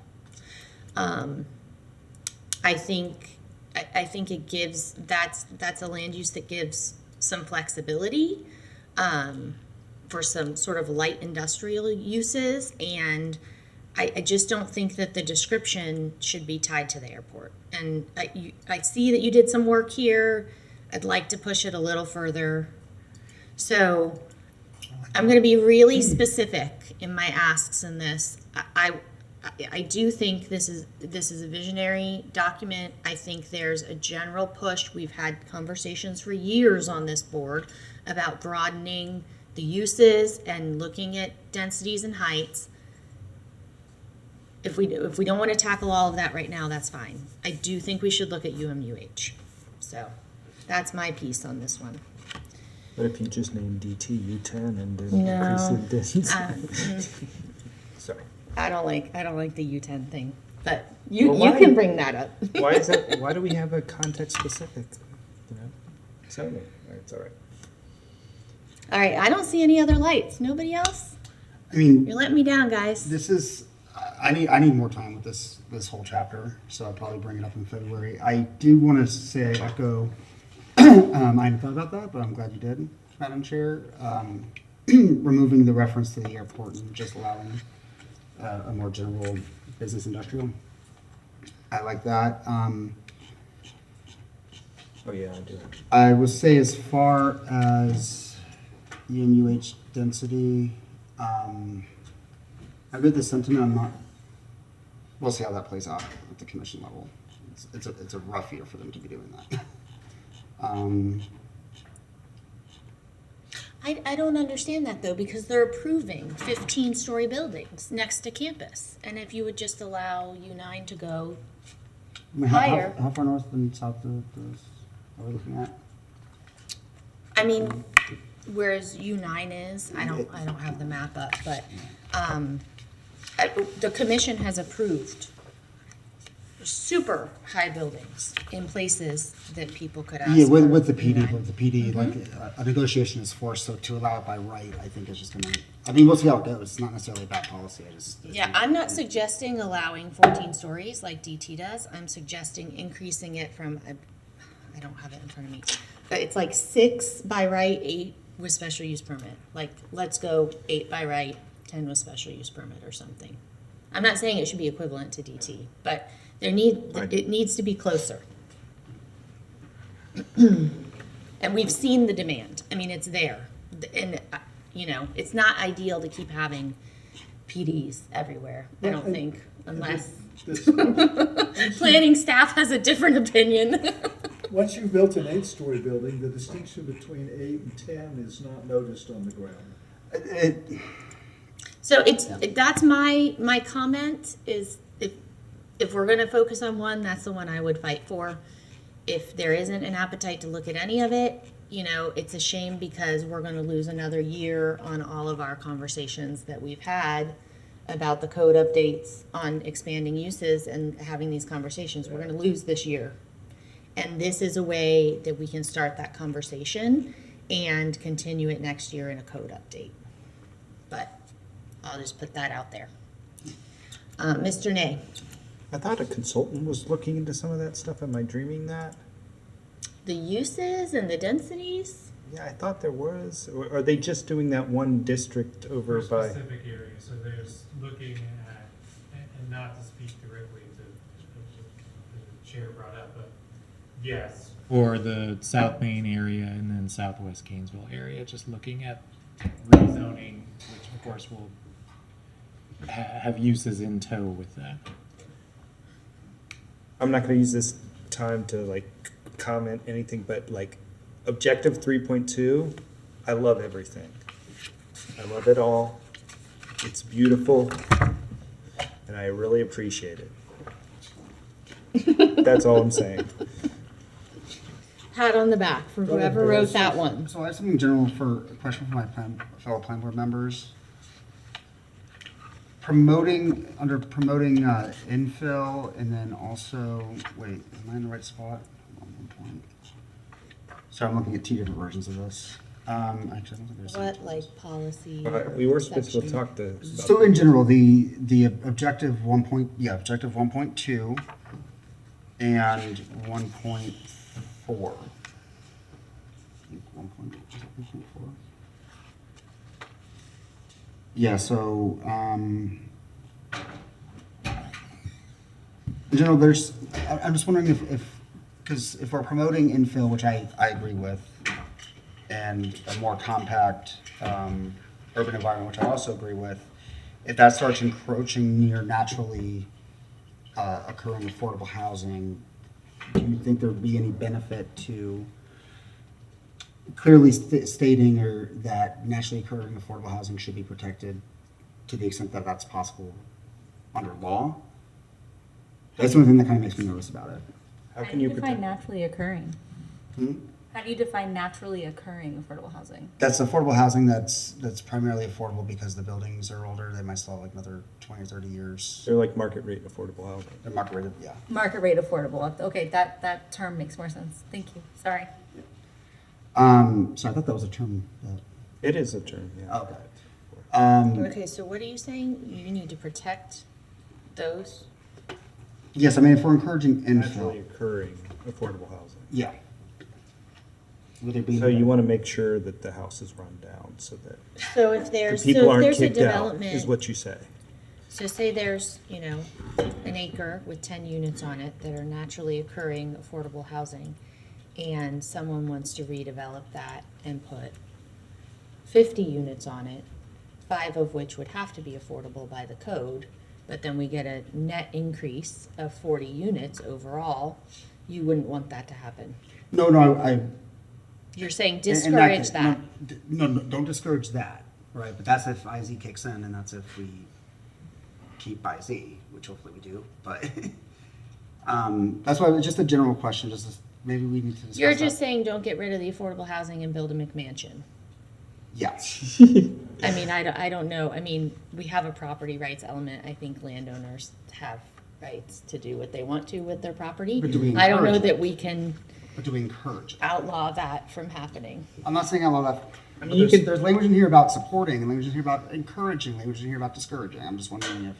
Can you discourage a net decrease in affordable housing due to a particular development? Like you're saying, going from 10 affordable units to 40 total, but only 5 affordable? Can you like mandate keeping the 10 affordable within the new development? You know what I mean? Can Mandating you or- just discourage a net or- decrease? Discouraging that decrease, yeah. There is, of course, the argument that if you add 40 market rate houses, it empties out a bunch of houses someplace else, or a bunch of units someplace else. Yeah. Yeah, Like what's going on Southwest 20th, Southwest. yeah.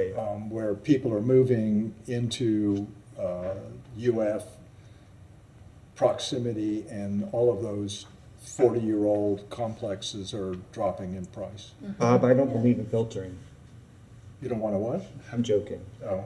It's called filtering, right? Like where a new house gets built, a richer family moves into that house. But it's not- And then but that it's house not- is available, and then, But it's not one. Well, but it's not one to one. sometimes it's not ideal because you end up with a transportation problem. But but we're already seeing it with IZ. I mean, there's 49 units getting built now. It's like, we're gonna have 49 because we don't want to have to deal with IZ, right? Like, we're creating problems when we do that stuff. Is that happening? Are there examples of 49 unit developments coming in? I've heard there is. Where?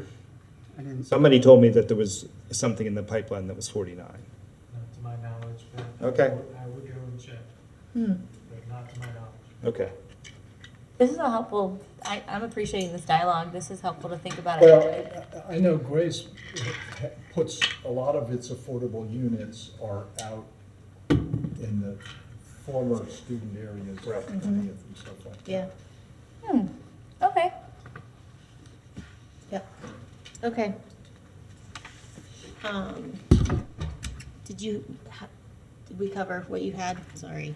Not With your me. light, I Mr. didn't- Nay? Is that my light? No. That was your light. I must have said something. My head hurts. And then he gave up. Yeah. Okay. All right, any other board comments on this? I think, Is the public comment? Yeah, come on up. I apologize for not introducing myself properly the first time, but my name is Jeff Azarian. I'm a senior landscape architecture student at the University of Florida. And I wanted to ask, so I don't know if the draft I was reading was updated, but I did see mention of people living in the transition zones, which aren't in the city boundary. And I'm not sure if you guys know, is there any plans for or collaboration between the city, the county, and the state to annex some lands where these people may inhabit? Because I did see that the document called for a prioritization of, I guess, reinvestment in those areas. Is there any plans to kind of incorporate them into the city? What areas? Mr. Edelton, do you want to cover that kind of around the borders of the city, Are you how talking about annexation works and? Sorry, Are you talking about Idlewild? I don't remember what it was called. So but- it's out southwest? Yeah. Yeah. In general, annexation currently, the city can initiate it, but they have to have a vote of the annexed area. And over the last 10 or 15 years, those have been very unsuccessful. Currently, annexation is voluntary, meaning landowners who want to, for whatever reason, annex into the city voluntarily do that, and the city, I guess it has the option to accept it or not, but, and that's happening on the, what I would call the urban fringe. It's not normal, at least in our county, for there to be cooperation between the city, the county, and the state to initiate annexation. So normally where you're going to see annexation is going to be pretty much on the western edge of the city where it interfaces with the county. And currently that would be primarily voluntary. Yeah, there is a relationship between the city and the county when annexation happens. So they've sort of defined a boundary around not just Gainesville, but all of the cities in Alachua County of what's reasonable to be annexed into each city. And the county planners also review any annexation application that there is to make sure that it meets the state criteria for annexation. So there is a little bit of a coordinated process, but I don't believe that the city is pursuing any specific area at this time. It's usually just voluntary by property owners that are deciding, where the land development regulations may be better for what they want to do. But isn't there a, out by that old elementary school, southwest of the city, isn't there somebody who's trying to annex in voluntarily? In general, the city's policy is what's been described here, that on a voluntary basis, the city would love to have more properties be annexed into the city. It's a resource for the city. To reiterate what is said, that the coordination between the county and the city does happen for those annexations, but yes, again, largely right now, there's not really a intentional push or pull other than the city trying to set policies that may encourage more property owners to voluntarily come into the city. Perfect. Thank you. Anyone else? Come on up. Shane did to answer ask your question. Hello, my name is Josh and I'm a sophomore at Santa Fe. And I wanted to ask, how do you exactly keep higher density housing around UF more affordable? So the rent's not ridiculously high. It's a good question. So we have a program, you've heard it referred, the inclusionary zoning requires that these new developments that are over 50 units allocate 10% of those units to be affordable. Now, affordable, as it's defined by the state, is arguably really affordable. Some of the rates for, 1 or 2 bedroom apartment are more than I pay for my mortgage for my house. So, I would argue with some of the way that it's calculated, but by definitional terms, we have a program for inclusionary zoning in the city, and that is our primary way to do that right now. But as another way is that, as you heard, as these new developments come in and they're renting for $1,000 a bedroom, people are moving to those that can afford that, and it's freeing up some of the older student housing, out off of Southwest 23rd and Southwest 20th. And those are becoming more affordable in contrast because you have a high-end luxury student apartment next to campus, and so those, lower their rates. So it's kind of a dynamic market situation, unfortunately. The play that the city's made is the inclusionary zoning policy. Thank you.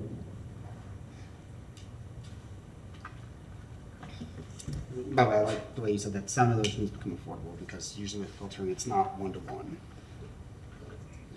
Okay, are we ready for, Jamie, did you have something else? Sorry, I had two real quick.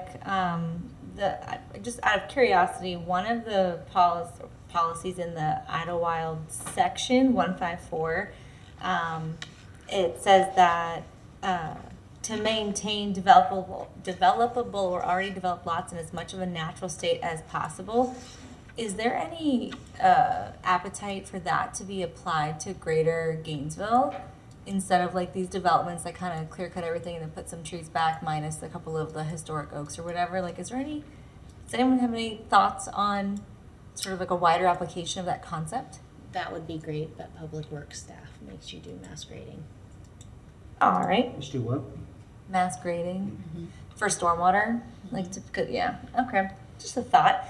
And then one other thought in the goal, because we're only talking about 1, 2, and 3, right? In the goal 3 section, when it talks about safety and stuff, we have that whole like newish downtown ambassador program that has been really well received, and I've heard that like it's going quite well. Would like this objective or goal 3 area be a place to encourage other programs like that with regard to like near campus, for example, or Midtown or other areas of dense population use? Throwing that out there. It seems like it's gone quite well.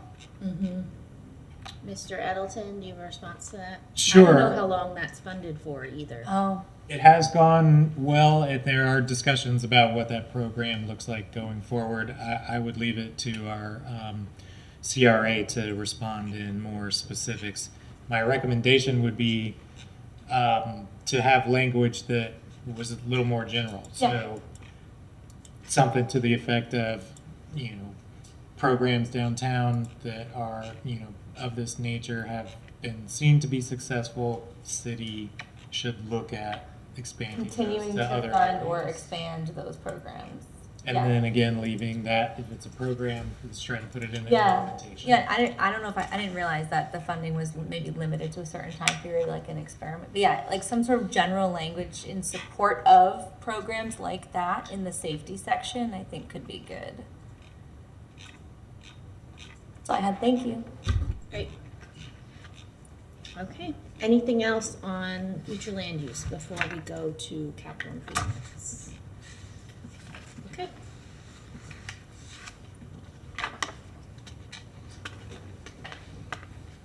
Great, thank you very much.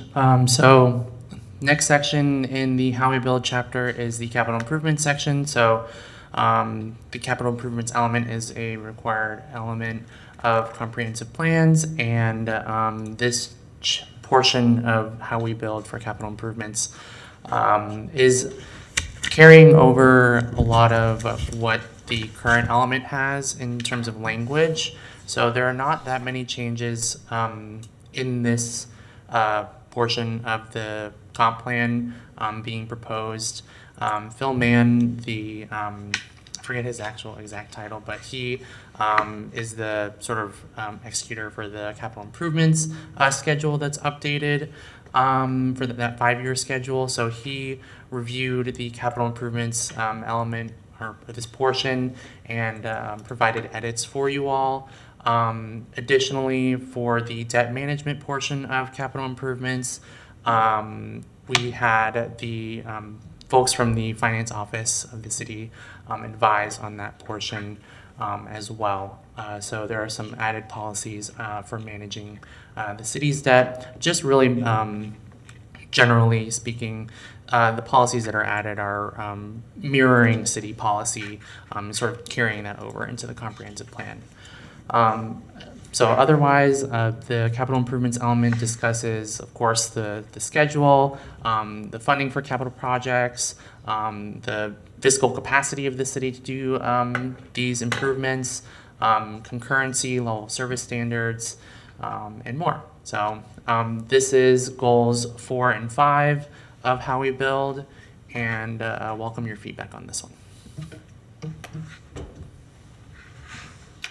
All right, Dr. Murmer, I think, no, No. actually Jamie beat you. She's first. If we no longer have property taxes. Thank you. Just a quick question. Does the city still have the app, like the 811 or whatever it was, app for reporting issues with Public Works?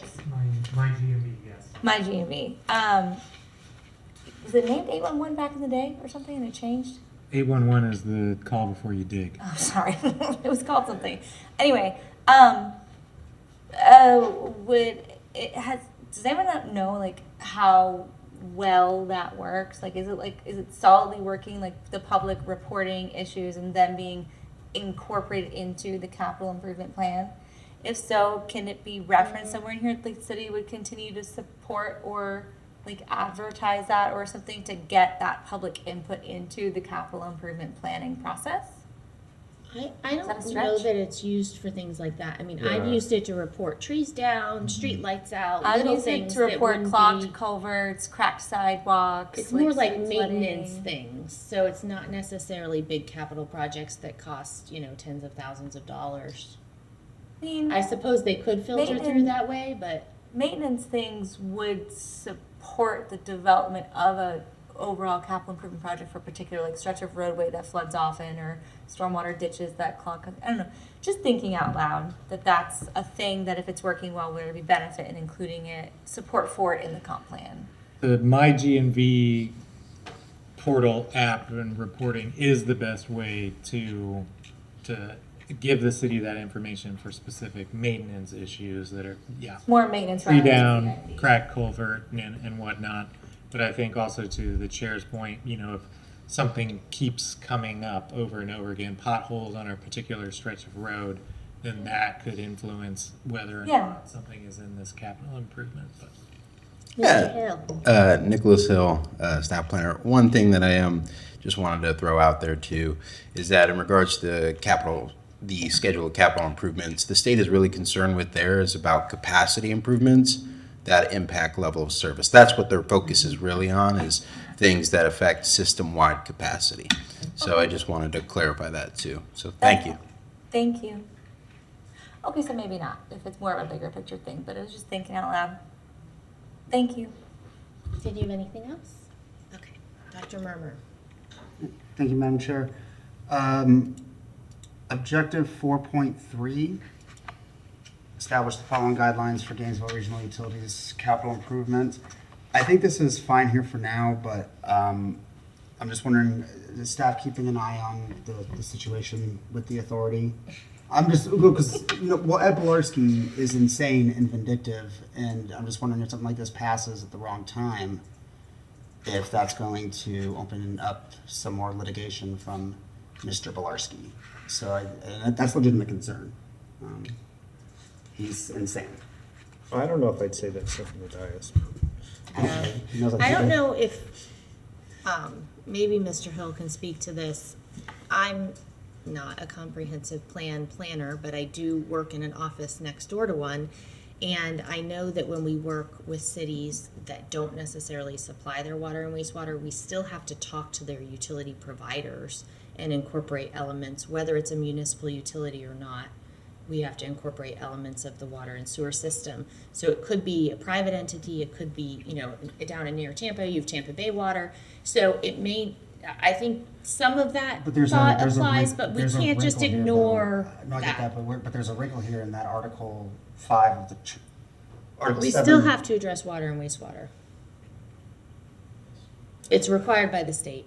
Yeah, then maybe the language needs to be looked at, because there's stuff here that I can promise you he's going to say is going to be a violation of Article 7 and HB 1645, because there's some language here that seems like directing GRU, which there's language in 1645 which wasn't written well, and I don't think the author really paid attention to how. Which one are you worried about? So there's a city through GRU. That one's like a little Through GRU. through GRU, but is that like the city's directing GRU or trying to have a hand in scheduling and funding capital improvements to water, wastewater. GRU shall consider the plans of state agencies and water management districts. If the city commission passes this, like 4.3.3, I mean, they do kind of have to do that. they do, but if the city commission passes it, you've been warned. You have to address water and wastewater. I mean, I guess maybe staff could speak to what the communication has been like with GRU staff and how involved they've been. I mean, I imagine they've given you their list of capital improvement projects.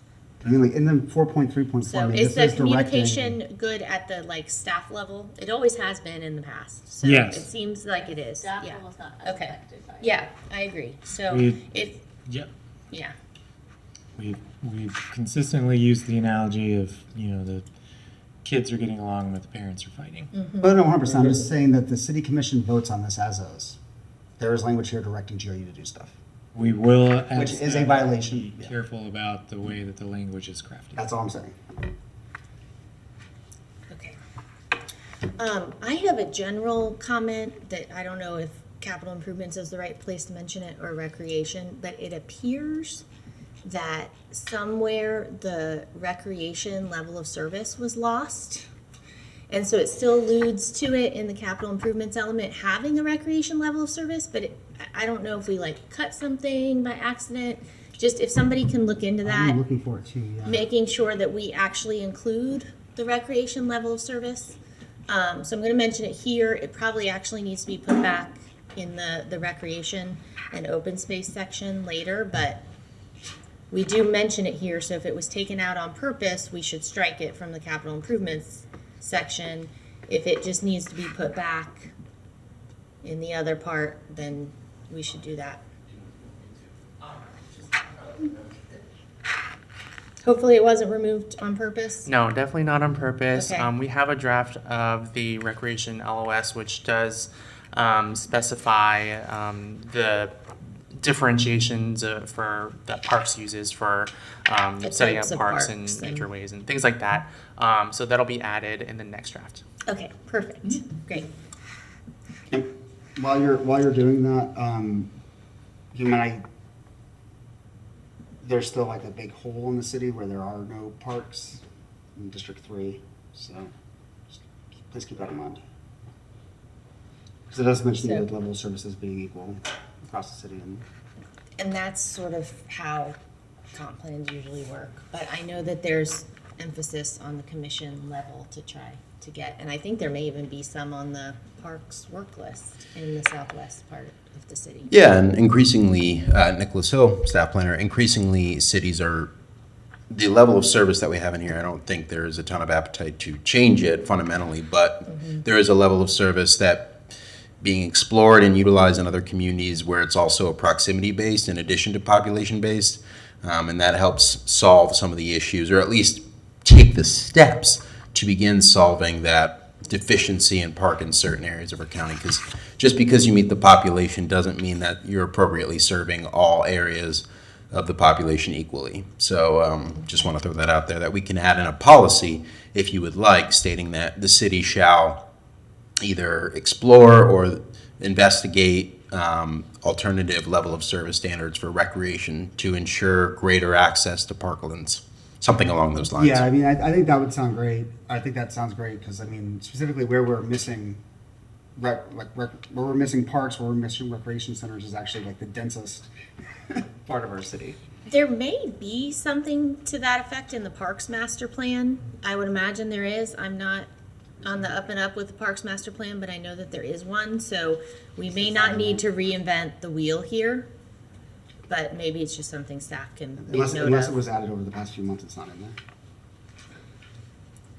there. Any other comments on this? Are we ready to go to the next slide? Next one should be pretty simple.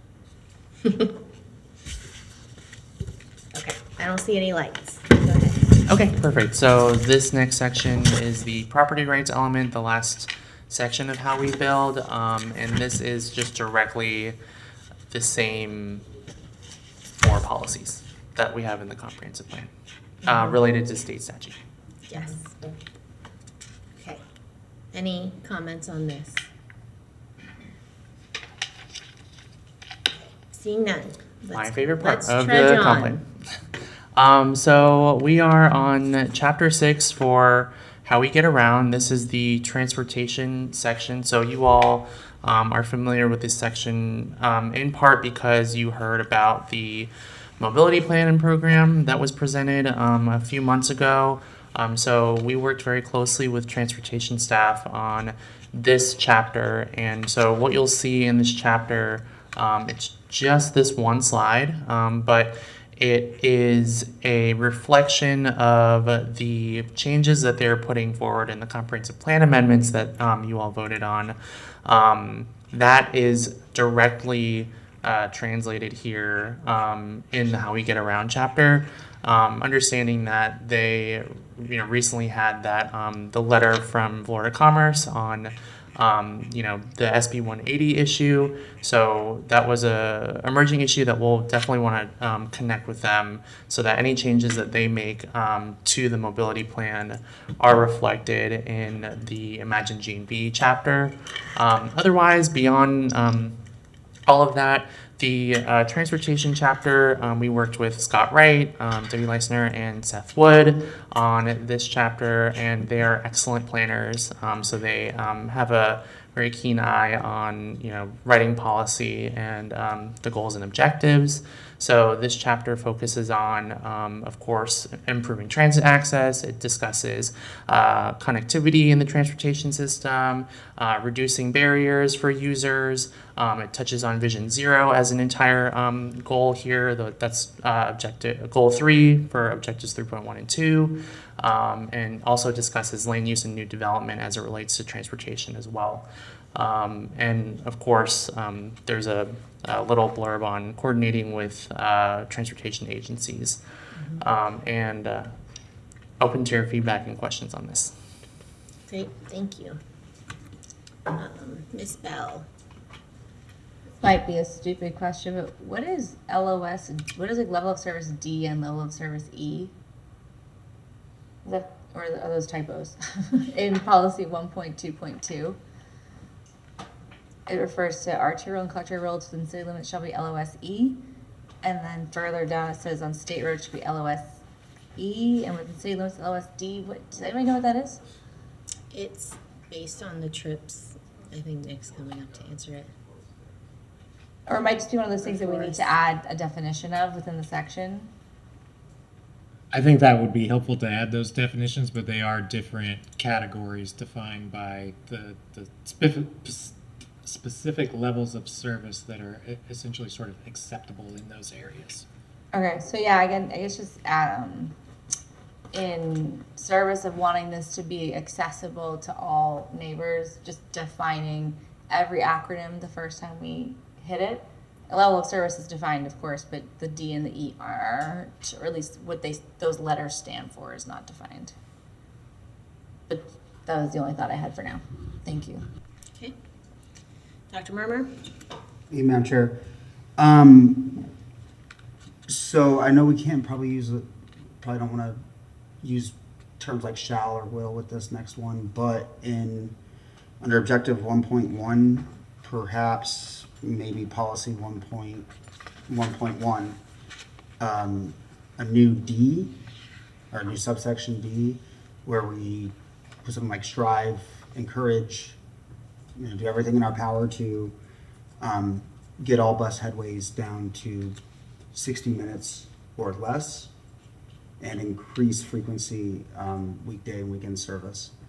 RTS isn't doing very hot right now, and I think it's important because the bus system is important to a lot of people in our community, both vulnerable populations as well as the student population, and a lot of the buses right now are unusable. Once you get headways above 60 minutes, they're basically unusable buses. So I'd like to see language in there. 1.2.3 talks about levels of service for transportation. 1 point where? 1.2.3. 1.2.3? Pursue peak frequencies of 20 minutes or less. That's peak frequencies. Okay. So that's just during the rush hours. Okay. But people need to use the bus throughout the day.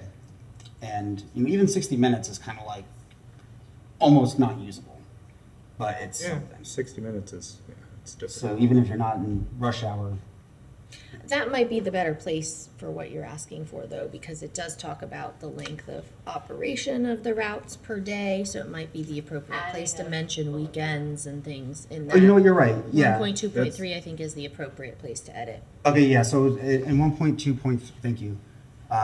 We should have something, not binding language, but very, very strong to encourage us to get back to 60-minute headways or less. We didn't used to have the 90-minute headways we have now. This is a new thing, and hopefully temporary. Because otherwise, more cars on the road. Josh. I love cars. Is headway total travel time, like from point A to point B? Or Headway is how long the maximum time you wait for a bus, like at the In next, if between one bus. one bus and the next. Oh, that's not what I thought you meant. Well, yeah, 60 minutes is not great. 60 minutes isn't great, but 90 minutes. Better 90. Okay. Anything else on this? I would be curious to see if we can get more information by the next meeting, feedback from the state. Oh, yeah. Yeah, come on up. If there are edits that need to be made, Hello again. hopefully we'll know more. Mm-hmm. Okay, go ahead. So one thing I would ask specifically is that I know in terms of like a lot of like more online talk, like politically people talk about like bus lanes basically like either they can be pretty much funded or like funded less like earlier in this like earlier in fall when like a lot of RTS had like budget cuts. What exactly ensures that like that kind of cuts don't like happen? Because I know like a lot of my friends at like UF or Santa Fe who like went between had to like drop classes because they didn't have like investment. My question is there going to ever be like any like more permanent kind of public infrastructure, like in all of them, like the hot button topics among like younger college students, something like stuff is like light rail and like metro and like denser urban cores, like around like UF potentially, but I know like that's like much more expensive. But that infrastructure, if it's like more permanent, tends to stick around, and then like you were saying, like 60 minutes, even cutting that down is like less. But like with a lot of it's easier to get like a consistent like 15-minute to like 30-minute turnover, which is much more consistent for. That'd be great, like the old 5. Yeah. Yeah. Yeah, I think that it talks a little bit about BRT in the comp plan if you read through it. And I think there was a light rail study in 2014. And I mean, we really don't have the density yet to just support something like that. I mean, you have to have the density. I mean, there's other cities our size like Bern and is it Switzerland that have, it's about the same size as us, but it's so much denser that they can support stuff like that. There's other alternatives too. I mean, if you're interested in this part in particular, my organization is going to be hosting a small meeting with stakeholders probably the second weekend of February. So if you want to reach out to the Alachua County Labor Coalition, if you're interested, and I'll get you an invitation to that meeting. Thank you.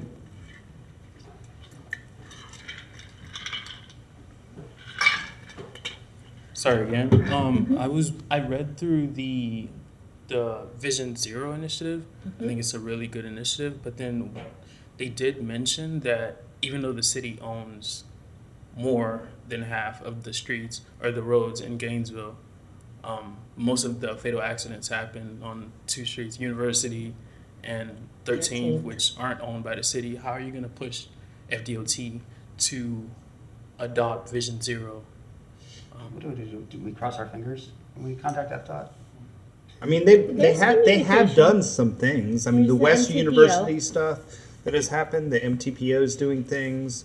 I mean, even some of the stuff that we do on our roads, when they interact with state roads, if we can have fewer conflict points there will be fewer fatal crashes and stuff. So we're doing the roads that we control. We're doing the best that we can do so that when they hit those roads, they're less deadly. Now, But we want more, obviously.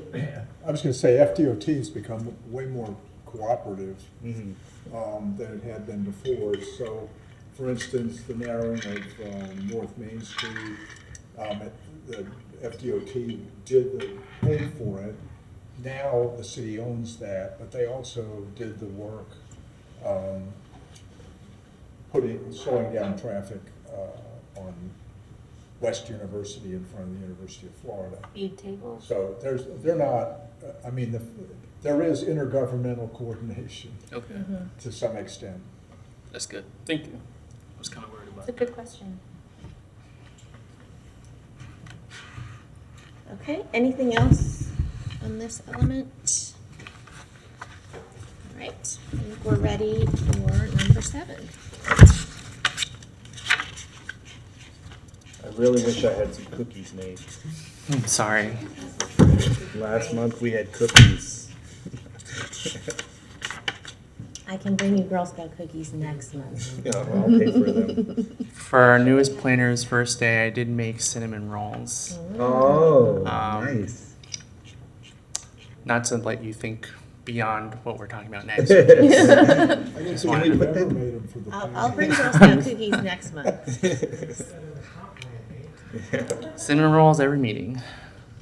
That would be. That would be cinnamon- amazing. The cinnamon rolls, I'm sorry, they were very hard to make from scratch. Did you use the New York Times one where you scald the milk? Because I made those for Christmas. Yes, I did. It And they is were the New York so Times. good. Yes, Miss Claire Safford's my favorite. Oh yeah, so Um, good. So Sorry. off topic. Well, we are on chapter 7, so you only have 4 chapters left. This chapter is a big chapter because it is trying to combine 3 elements of the comprehensive plan into one, just talking about the environment. So the first 2, and I have a second slide here for the third one, but the first 2 that we'll talk through are the stormwater and the potable water and wastewater elements. So stormwater is relatively straightforward. It discusses standards, the investments that are being taken, mentions of certain projects, and just how that is managed throughout the city. We've already received feedback on this portion and looking to see where stormwater can be a little bit more flexible in the future. But those are discussions that we'll have to have with public works staff. Backing up a little bit on this chapter, we have a lot of folks involved in the drafting of this chapter. So Gail Mowry from Public Works, we have their stormwater folks, Matt Burke, and a few other folks. There's also mentions later for solid waste. Over in Public Works, we also worked with Dan Zhu, the Chief Resiliency Officer, and Jenny Ford, the Environmental Planner that we have on staff, and some folks also from GRU, because it is true that we need to plan for the water resources and others that GRU is responsible for Gainesville. So all of that said, goal 1 is all about stormwater, and goal 2 is for potable water and wastewater. I'll just say from the staff perspective, after working with the GRU folks and the Public Works folks, they really enjoyed how we combined their things into one place, and they feel that it's really helpful from their perspective and from like the public's perspective, just to be able to go to one spot and have all of the environmental related goals, objectives, and policies in one place. So they're very appreciative of that format. I touched on stormwater, but next is the potable water and wastewater on this slide. So if you recall the water supply changes that the comprehensive plan amendments that we had brought before you, those objectives and policies that we had updated related to the North Central Florida water supply plan, that is within this chapter of the comprehensive plan. So discussing, the availability to deliver water services throughout Gainesville, water quality, supply, and conservation. So those are the first 2 goals of this chapter, and ready for your feedback.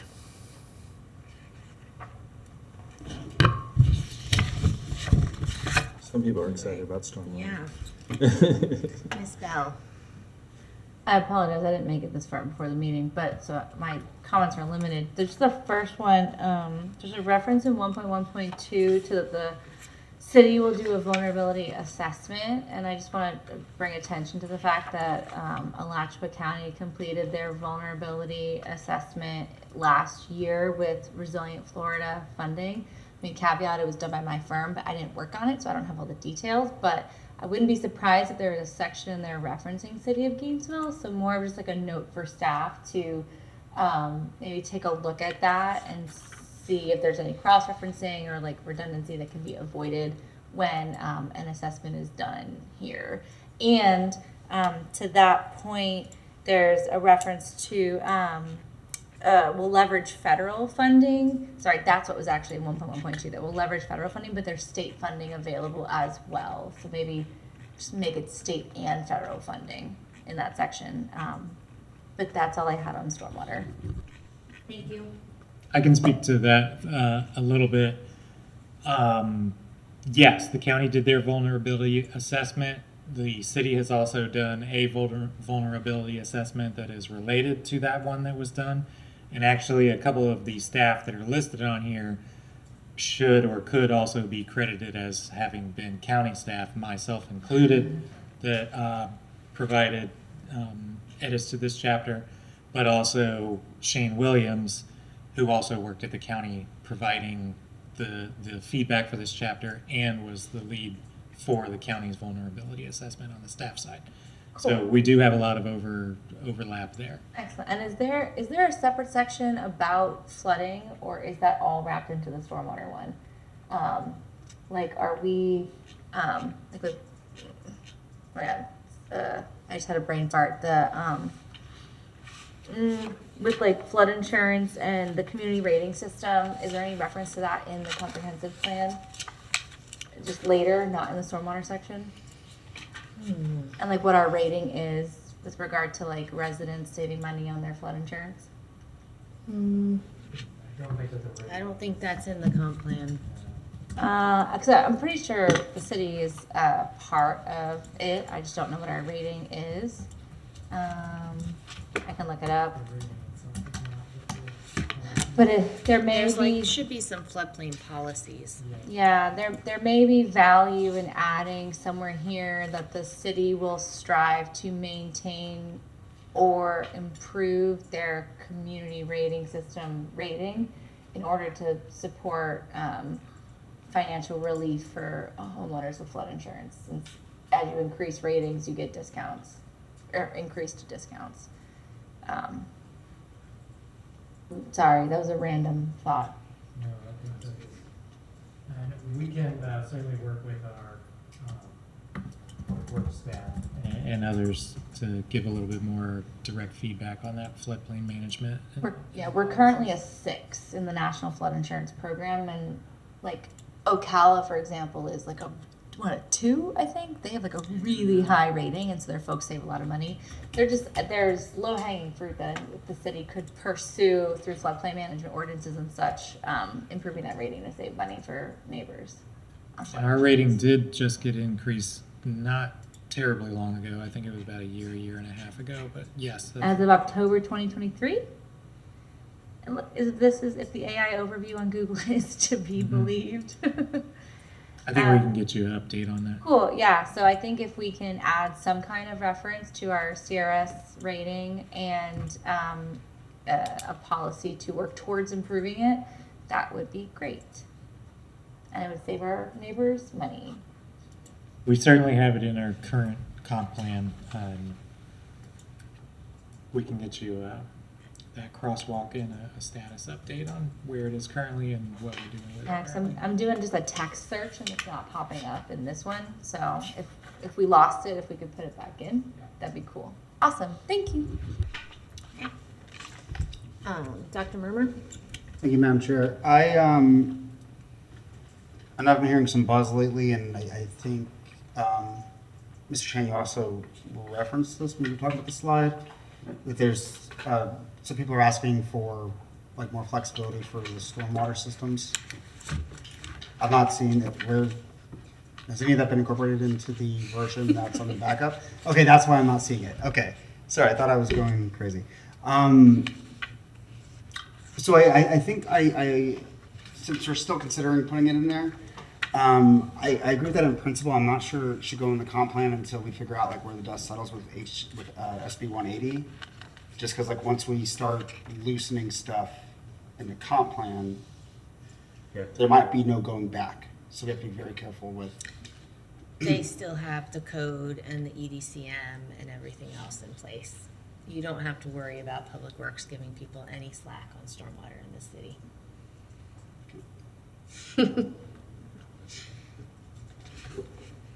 I think we can do similar there. We can get Public Works staff to give sort of an overview and maybe even send it to you separately from a meeting, just to give their kind of take on where they are in this process for that. Yeah, and just in general, we have to if we cannot go back, we have to just be careful. All right, Jamie, did you have something else? Sorry, just to add on to something Dr. Murmur said earlier, in the potable water and wastewater section, policy 211 references implementing the Connect Free program. So if just following up on that same note earlier in the comp plan, if that's going away and we don't want to reference it, it's currently the first policy referenced in that section. So FYI. That's it. I'll send more feedback later when I can dig deeper into this one. Thank you. Did you have something else? No, it's just I might have to get going, so I was wondering if I could give my general about the general plan. Sure. Just in case. So there's indicator sections in each chapter. I was wondering if it's possible, and I wish Shire Swans for the city attorney's office was here. If it would be possible, instead of having these indicators hard coded into the comp plan, if we can have a reference to a dynamic document. That's what Mr. Middleton That's talked what about we were talking about earlier. earlier. That's what you were referring to. Yes. Okay. Indicators right now are recommendation and guidance from the commission. Indicators are coming out of the comp plan and going into either data analysis or implementation document. Okay, so do we have to have reference to a dynamic document like that, or is that? Not directly, no. Okay, gotcha. All right. Did you have other general comments? No, that was the big one. I said when Okay. All right, any other comments on the environment section? All right, then we'll move on to number 8. Plugging right along. Just wanted to make sure you all didn't have any comments on the conservation section. So this talks about and is kind of putting in the comp plan some parts of the resiliency plan.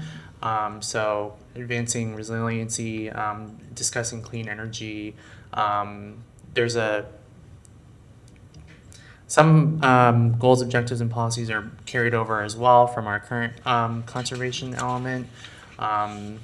So it also combines and adds in the solid waste portion here.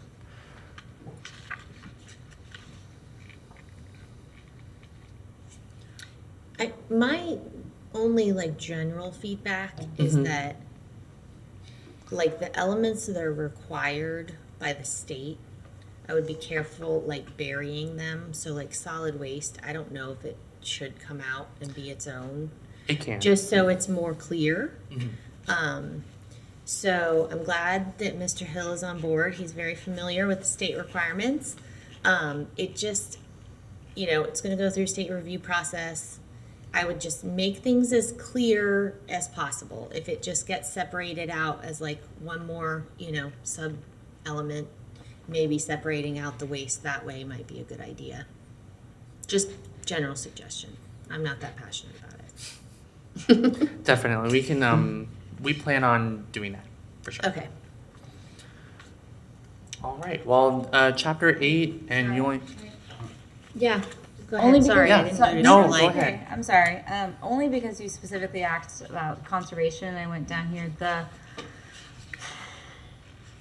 the section about wetlands, I think the crosswalk will be helpful to see if any of this has changed, and then in line with like the Senate Bill 180 or whatever about it being more burdensome, because this talks about like, you know, avoiding any wetland impacts wherever possible, and then they have all this criteria about how to like work around those. But I wonder if we wanted to add a minimum allowable impact, or like keep it at any impact, because like right now there are certain stipulations on certain projects where you can have up to half an acre of impacts, but of course within city limits that might be too big of a number. But I don't know if it'd be overly burdensome to put a number on it, because we have numbers with regard to the buffers, but I don't know, have we always had that we must avoid like any loss of function wherever possible, or if should we add a numerical criteria? Because like you could have like, can you have like a smidge of impact, can you have no impact, like just kind of, I don't know if that is consistent with what it's been before with like the wetland impacts more over anything else, because that's like what Member Sutton was saying about being consistent with state rule, and we want to just like take a closer look at that section. So I'm having a hard time finding the policy you're talking about, but Oh, I'm when sorry. I It's looked at policy it, 3.2.2 is all so when about I looked at wetlands. it the first time around, it was the same as it had been. Okay. The county actually has more stringent requirements than the city does, but I would prefer not to pick up the county requirements. Right. So do you guys know offhand if any of this has changed in this draft? I didn't look at it closely. We do not intend any changes for that, and to your point about the county's regulations, they do have their own, but technically they also overlap ours. It's never really been argued, you know, in court if there's a separation of the jurisdictions or the overlap, but that we essentially have two codes now in the city that you have to follow. There is some potential legislation this session that would change that and make everybody just follow the state rules, but we'll see what happens. So I would definitely not pick up the county rules and leave it as is, if nothing else. Okay. That was my only thought as I quickly looked at conservation, since you specifically asked about that. The McLean bill? I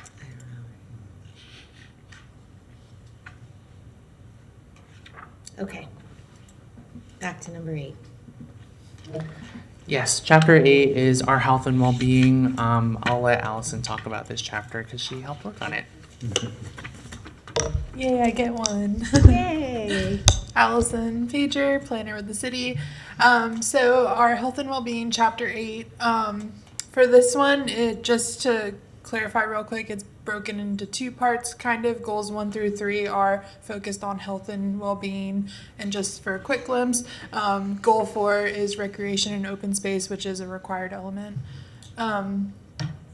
To preface, this chapter was worked on by a group of people. So I helped from the planning side, and then we also had a lot of people from Gainesville Fire Rescue help. A big person from their group that had a large role in the health and well-being section was Brandy Stone. She is their director of community health initiatives. So she brought a lot of her experience and industry knowledge to the table. She leads a lot of the city's initiatives that have to do with community health. Another person that helped on this is Logan, who is with the University of Florida. In his position there, he was able to help provide health statistics that apply to the city of Gainesville. So that is seen throughout the beginning of this chapter as well. So he was able to provide insight that we could use in the chapter. And then, of course, with the recreation and open space, that was largely the Parks and Recreation Department. So Director Roxy Gonzalez and Leslie and their team helped with that as well. To start off with health and well-being, Brandy Stone took a large initiative for this part in terms of framing it out. She looked at a lot of other jurisdictions, what type of plans they might have that could apply. We kind of decided on breaking it down to focus on what is kind of seen nationwide in terms of social, physical, mental, and economical health, because those are kind of standards for how it's broken down in that profession, to categorize things. And then the bullet points seen on the slide are kind of the leads for the objectives and the goals that you see there. So that would be goal 1 through 3. And then goal 4 would be recreation and open space, which we can cover after.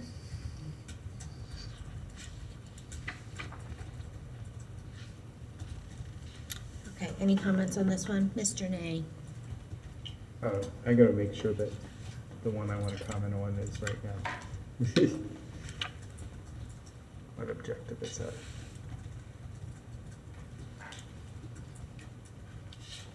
Anything that doesn't start with a 4, if that helps. Yeah, it's something in 1.2. I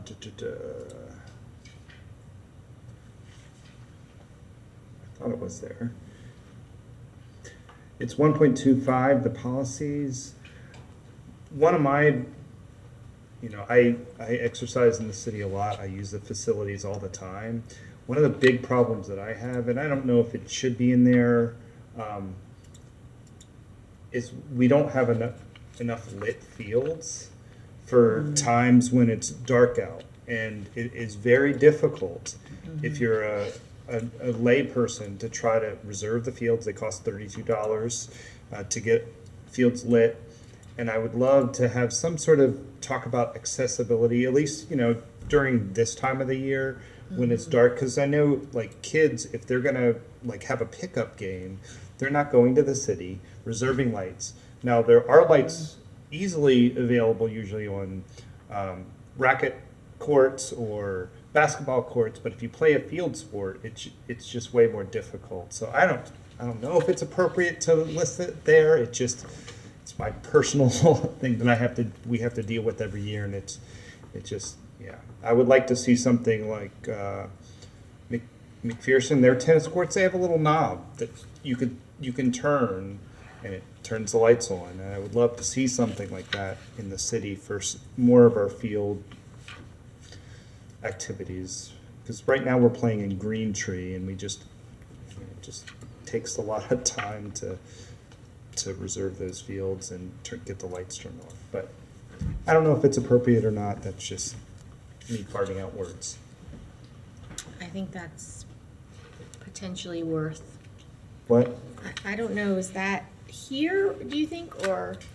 Well, it seemed like it was appropriate. Like where it fits. Provide opportunities for everyone in Gainesville to participate in sports and physical activities, open and through structured programming and open time in facilities. Yep. So I think that would be helpful, a specific, answer to that, like you have policy. that can go into that implementation document, but that Okay. feedback right now definitely, is transmitted to parks, and we'll let them know. And if you all would like a response to some of these from parks, we can coordinate that as well. Yeah, I plan to do that. Yeah. I'll give you a key to the switch. No, I just be able to log into the system where they turn the lights on. Yeah, right? That's all I have. Okay. And Ms. Bell? Thank you. So in the first goal, section 1, I'm gonna just list off like multiple policies that I think all could be stronger. There's 1.1.5, 1.2.8, and 1.3.1 and 1.3.2. They're all kind of about like increasing access to healthcare providers. The first one's about vision and dental. The second one is about just affordable access to healthcare, and then the 3.1 and 3.2 are about working with UF and HCA. I just think in general, all of those policies need to have a stronger emphasis on access to primary healthcare in the community, because even for folks who are not low income, who are just looking for a primary care provider, there's often extremely long wait times to get in with a new physician. And I can imagine it's even more difficult to get access to expedient care outside of like urgent cares or hospitals for low income folks. And so I don't have the answer or the language in mind, but I would like to see, at least in those 4 policy areas, stronger language about how we can foster additional and more cost-effective access in a smaller time period, because it's extremely challenging, and you have to generally wait a long time if you want to see a physician covered by insurance. never mind if you don't have insurance. And then under goal 2, focusing on mental health access in the community, I'm specifically looking at 214, which is about crisis intervention, and 223, which is also crisis intervention. Again, I would like to see stronger language emphasizing sending out those mental health professionals with first responders, or having alternatives to police response to mental health events in the community. I'm not saying anything about diverting funds away from police in the community, but increasing funding for mental health professionals and follow-up support to mental health crises. Again, I don't have the language to offer you, but I'd like to see, personally, stronger policies emphasizing mental health support in lieu of police support, or like straight to jail situations, if that makes sense. You don't have to answer me, but I see you nodding, so I think you know what I mean. Okay, cool. That's what I had on those so far. Thank you. Anything else on this one? Okay. Okay, my GNV is in 311. I just thought, sorry. And then the last goal in this chapter, goal 4, is specifically for the recreation and open space element. Again, largely worked on by the Parks and Rec Department. And the state statute requirements for this section is pretty small. I think it's only like a couple sentences. But open to any feedback for this goal as well. Right. Dr. Murmur. Just echoing my own comment from earlier about just seeing if we can get something in there that so that we'll strive for equal access to parks and recreation throughout the city geographically, because of that big hole we have on the southwest Gainesville. Is that a park? And this does have it does talk about having people having access to a park within a 10-minute walk from their homes. So that's in here, 4.1.1. And it seems like that comes from from the Parks and Rec and Cultural Affairs. So that's 1.1.1. 4.1.1. That seems to capture some of what you're talking about. And then here's West Gainesville. Let's see. So. Yeah, no, but see, this is the problem here, because account for both city-owned and non-city parks. So because of all the apartment complexes down there, they're going to say like, oh no, that counts like as a recreation space if there's a. That doesn't count as part of the city level of service, though. Calculation. What does it mean by I don't think non-city-owned parks? I don't think Parks and Rec is including that in any kind of. They aren't including a apartment pool in their resources in their master planning or anything. I don't know. But it says to newer private or nonprofit recreational amenities. So they do reference it. Under which bullet are you seeing that? Same one. So, bullet B. This doesn't, yeah.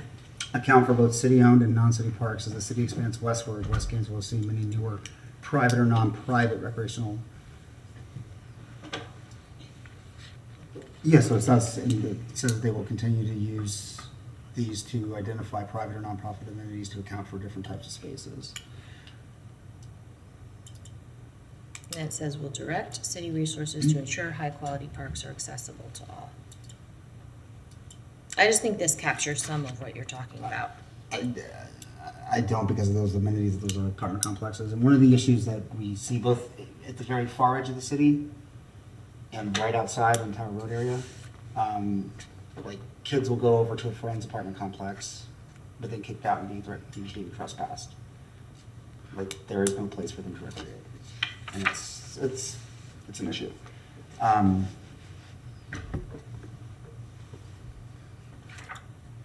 think this is a good start. I'm nervous about the private or nonprofit recreational amenities as sort of being a cop-out when they are not accessible to all.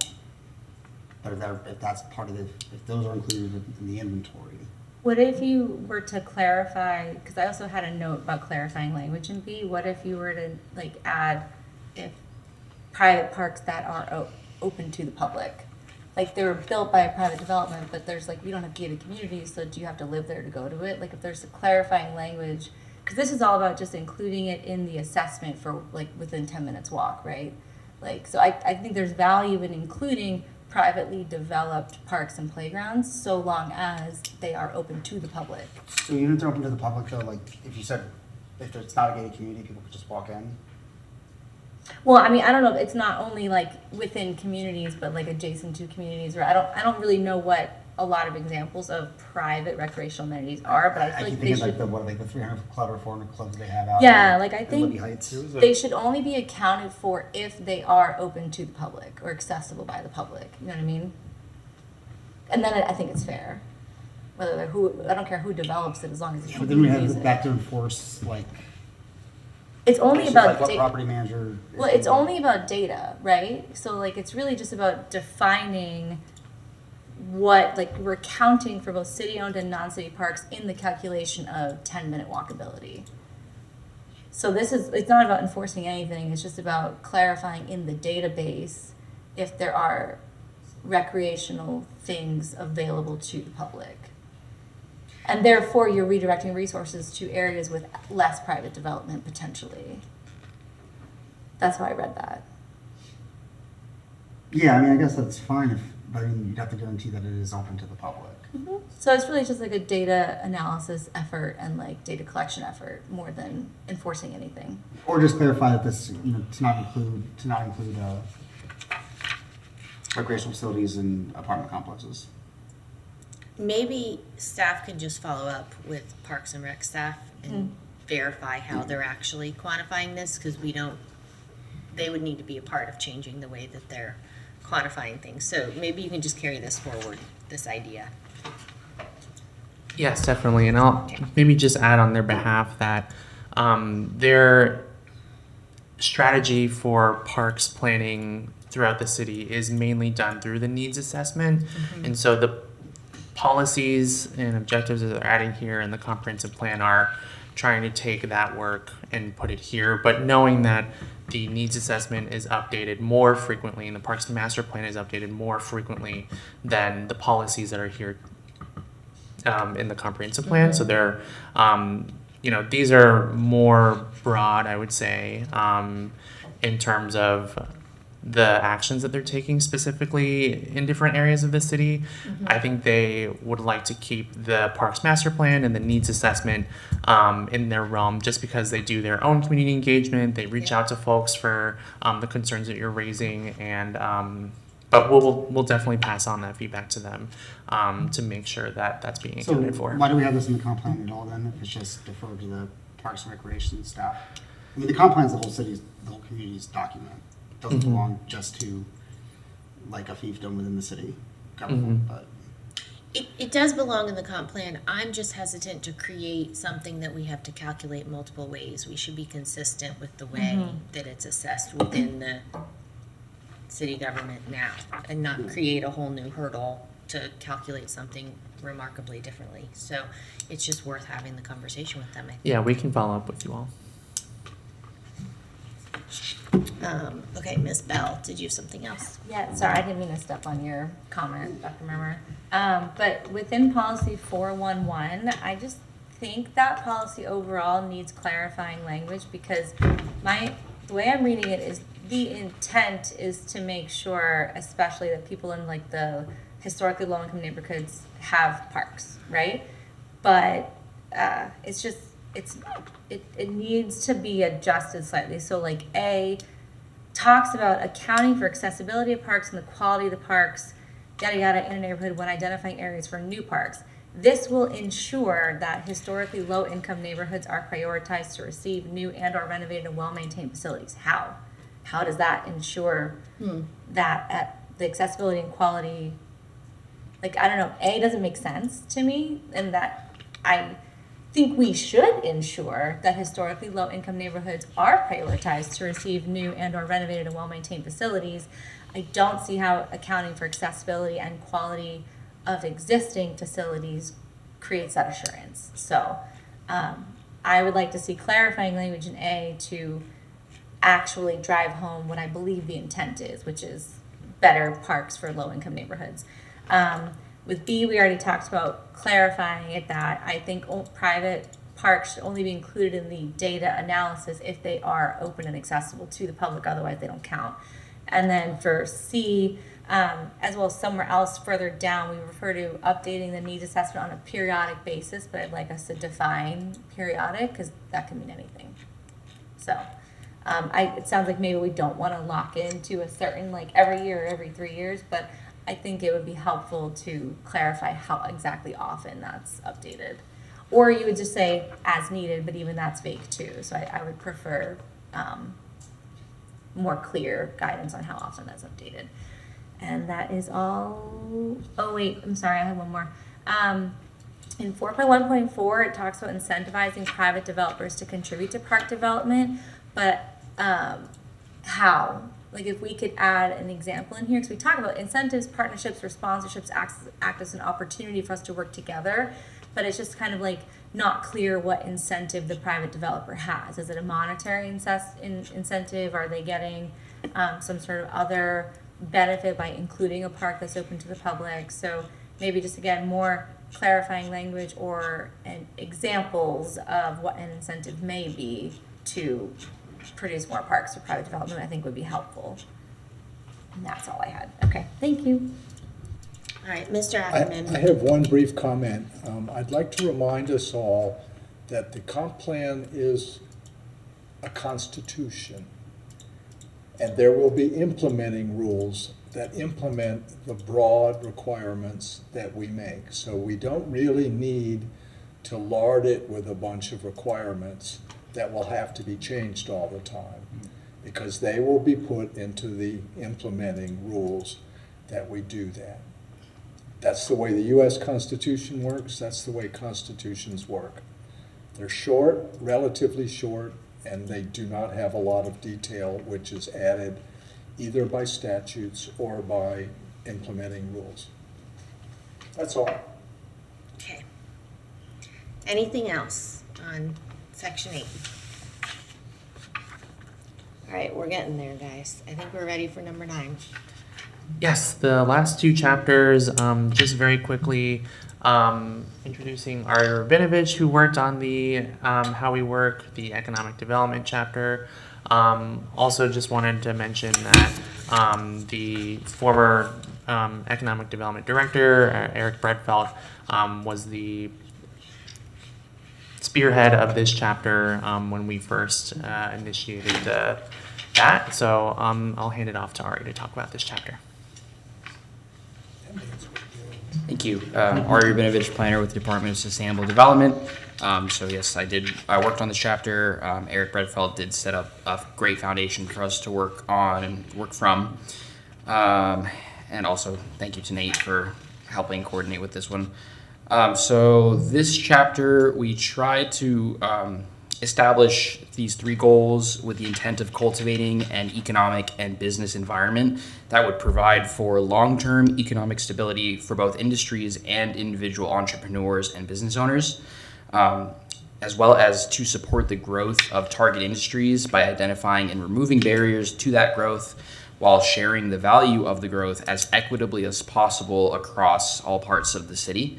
So these bullets here relate to those 3 goals: removing employment barriers for goal 1, expanding workforce capacity and ensuring fair employment. So for that goal, the intent is to provide for economic mobility and to build intergenerational wealth for individuals who've been historically stuck in cycles of poverty. For goal number 2, readying business locations, developing small businesses, and goal 2, we just had readying business locations.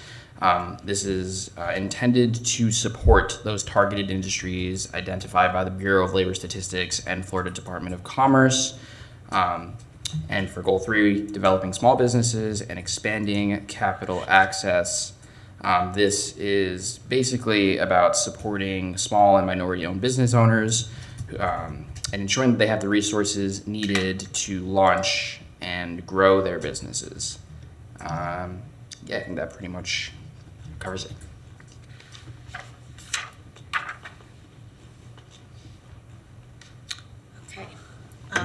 Dr. Murmur. Thank you, Madam Chair. First,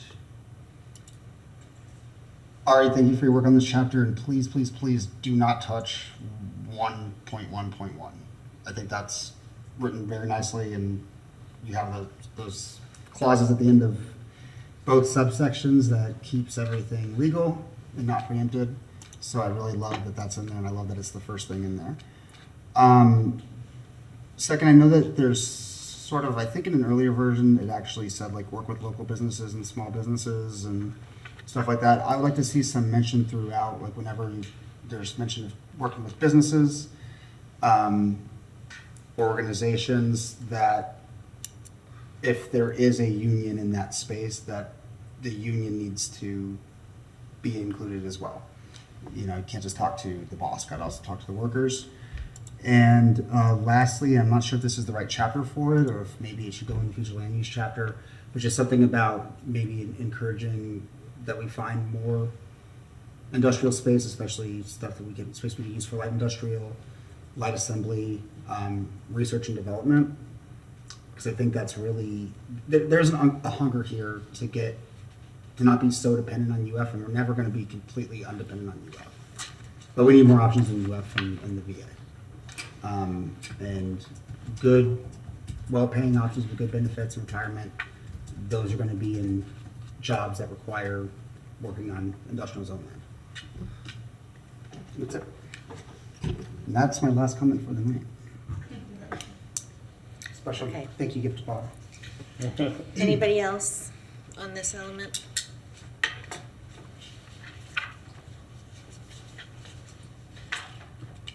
Okay, doesn't look like it.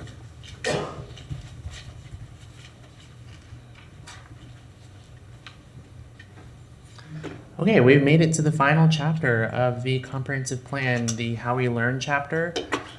This is the public school facilities element. So we do have a public school facilities element currently. A lot of this chapter originally was derived from, knowing that education plays a big role in, the quality of life of Gainesville residents and, residents in general. The initial work with the consultants discussed how schools play a large role in that function. Also, that was balanced with knowing that we don't have a ton of control in this realm for effectuating change in the public school realm. So just going through some of the objectives here and the high topics. We looked at school capacity. The language is intended to be vague in these realms, but school capacity, supporting schools, access, and additional ways to learn. So aside from the public school realm, there are a couple of different things here where the city does have more control, and that's more so about teaching about civic duties that we have, the responsibility of city staff and what the city is meant for. So there are a set of policies here kind of directing the city to be good educators on things that we can change and how the process for the city works and how that kind of ties in to the school board sort of process as well. This element also talks about the interlocal agreement, so that is also a portion of the How We Learn chapter. I'm here for any thoughts or questions. Mr. Nay. So, yeah, I do have questions of, like, this element isn't required by the state, and I don't know, it feels a little like tacked on almost, and I don't know. And like you said, not having, I love public schools, my wife's a public school teacher, all three of my kids go to public schools in the east side of Gainesville, but I just don't know, I mean, we don't have that much control over it that I feel like it's, I don't know, this whole element, especially the public school facilities element, I don't necessarily think it should be in our comp plan, but that's me. I don't know. I think we normally require large developments to make sure there's school capacity. That's about the minimum. Yeah, but that isn't really real, like, because the way that they draw their maps, you just have to have capacity in the one next to you. It doesn't even have to be in the one the projects are in, and so, yeah, school concurrent, I don't know if you can speak at all to like school concurrency in general, and the school board's also undergoing this big planning effort right now. Are you all plugged into that? Mr. Hill might have been in his previous role. I don't know how much, like, how integrated the city has been with what the school board is doing now. So there are only a couple different areas where planning staff is directly engaged with representatives at the school board related to new development. So definitely to your point, Mr. Ackerman, about larger projects having that concurrency that occurs, especially at the land use and zoning stage, where we are increasing density to allow for more potential families. So there is a portion there where we coordinate with the school board on those changes. Aside from that, there have been I would say like an increasing effort to coordinate with the city of Gainesville and the school board on new projects that are coming in. So those projects that are already have the zoning in place and don't go through that zoning change, we've been updating them intermittently as they've requested, providing numbers for new developments and the number of units that were approved and bedrooms as well. So we're doing a little bit of that on the side. I don't think that's reflected in the chapter at all. That just sort of speaks to our current relationship. So I think it would be valuable for this to reflect the current relationship if we're gonna keep it in. Yeah, I worry about having too much in there that the city doesn't have control over. So I think just taking a closer look at this element, and I don't know what kind of feedback has come in, prior to this meeting about it, but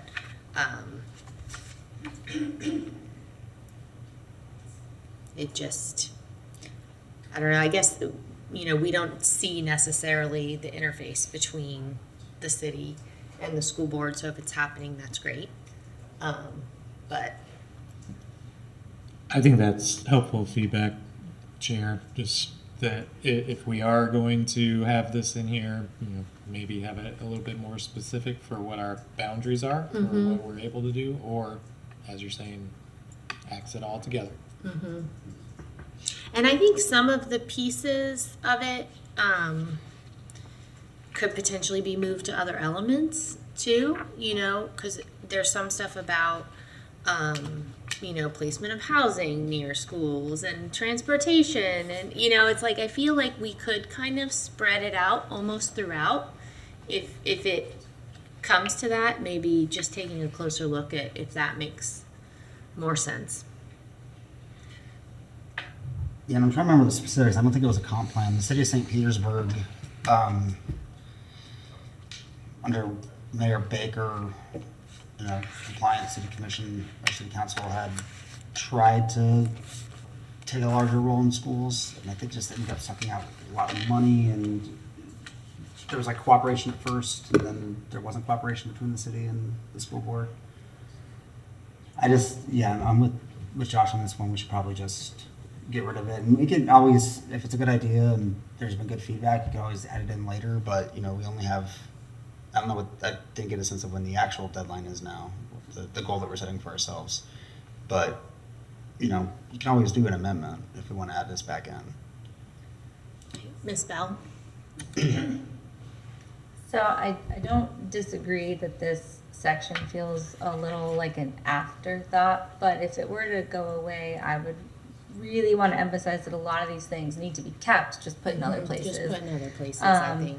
Because some things I had two comments. One was on policy 121 about a school board representative on city advisory boards. Like, how's that been going so far? And ours never shows up, right? Yeah, and that's more like intergovernmental coordination. Right. Like, I could see places for sure. a lot of this to move. For sure, but it's also even like the language there. Like, there's no way of like making sure that happens. And I've literally seen the school board rep one time. No offense, I'm sure she's great, but she's only come one time when she was asked to.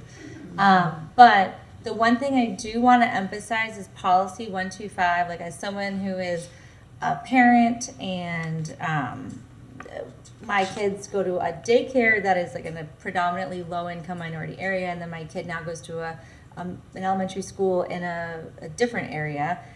We need more after-school and holiday programs, period, like in the city. I mean, the city already offers summer camp programs at a significantly reduced price. It's like probably the most affordable summer camp option. At Element, it's my first summer I'm gonna have a kid I have to do that with. But it's like a fraction it's of like anything $65 else. a week, whereas like Yeah, the it's school nothing. boards. The school board's after-school program charges $275 a week, whereas the city's summer camp is Private $65 ones are a like week. $400 a week. Yes, which is incredible, because that is like, I don't even want to get into a discussion of how much like I pay for daycare and all that stuff. But anyway, so I think that for me, the most important thing out of this section is not continuing partnerships and programs in policy 125, but expanding partnerships and programs, expanding after school options, which I think does not infringe upon the school board stuff because it's outside of school, right? The city should offer more after school programs, more holiday programs, because again, like, the city might close on every UF holiday, but there's plenty of people who work in this town who are like, what do I do with my kid on homecoming and things like that.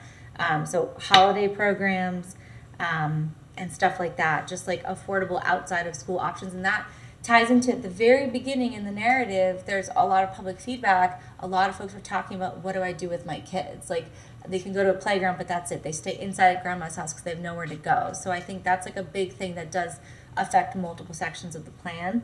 And my last thought is, it just ends at the end of section 10. Is there going to be like a summary section or a closeout or like a final word, or does it just ends at the end of section 10? Want a cliffhanger? I mean, it's just it's like to sum it We up. have all like a this big parting introduction. message.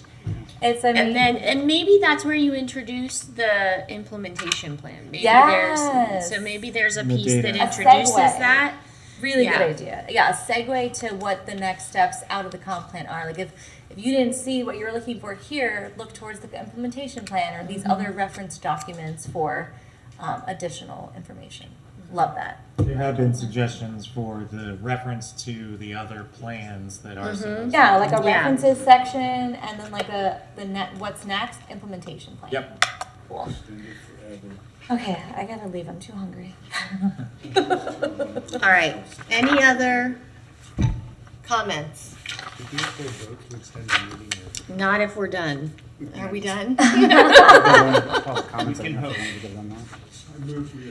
Well, hold on a Oh, wait, second. public Sorry, comment, yeah, right? if you want to give them an opportunity. Are there any other public comments on the comprehensive plan or other items? Okay. Any other member comments? So whatever happened with that parking lot that we took the permit away from on University and 13th? People are still parking there. It's a good question. What's that? Because didn't we like have a whole big? What's code blow up enforcement thing? Yeah. doing, Mr. It Edelson? is currently under an appeal. Okay. Just sorry, So just wondering if is we were enforcement- parking there still. I was like, Enforcement told. Yes, yeah. Okay. With that, we will adjourn and see you all on February 19th.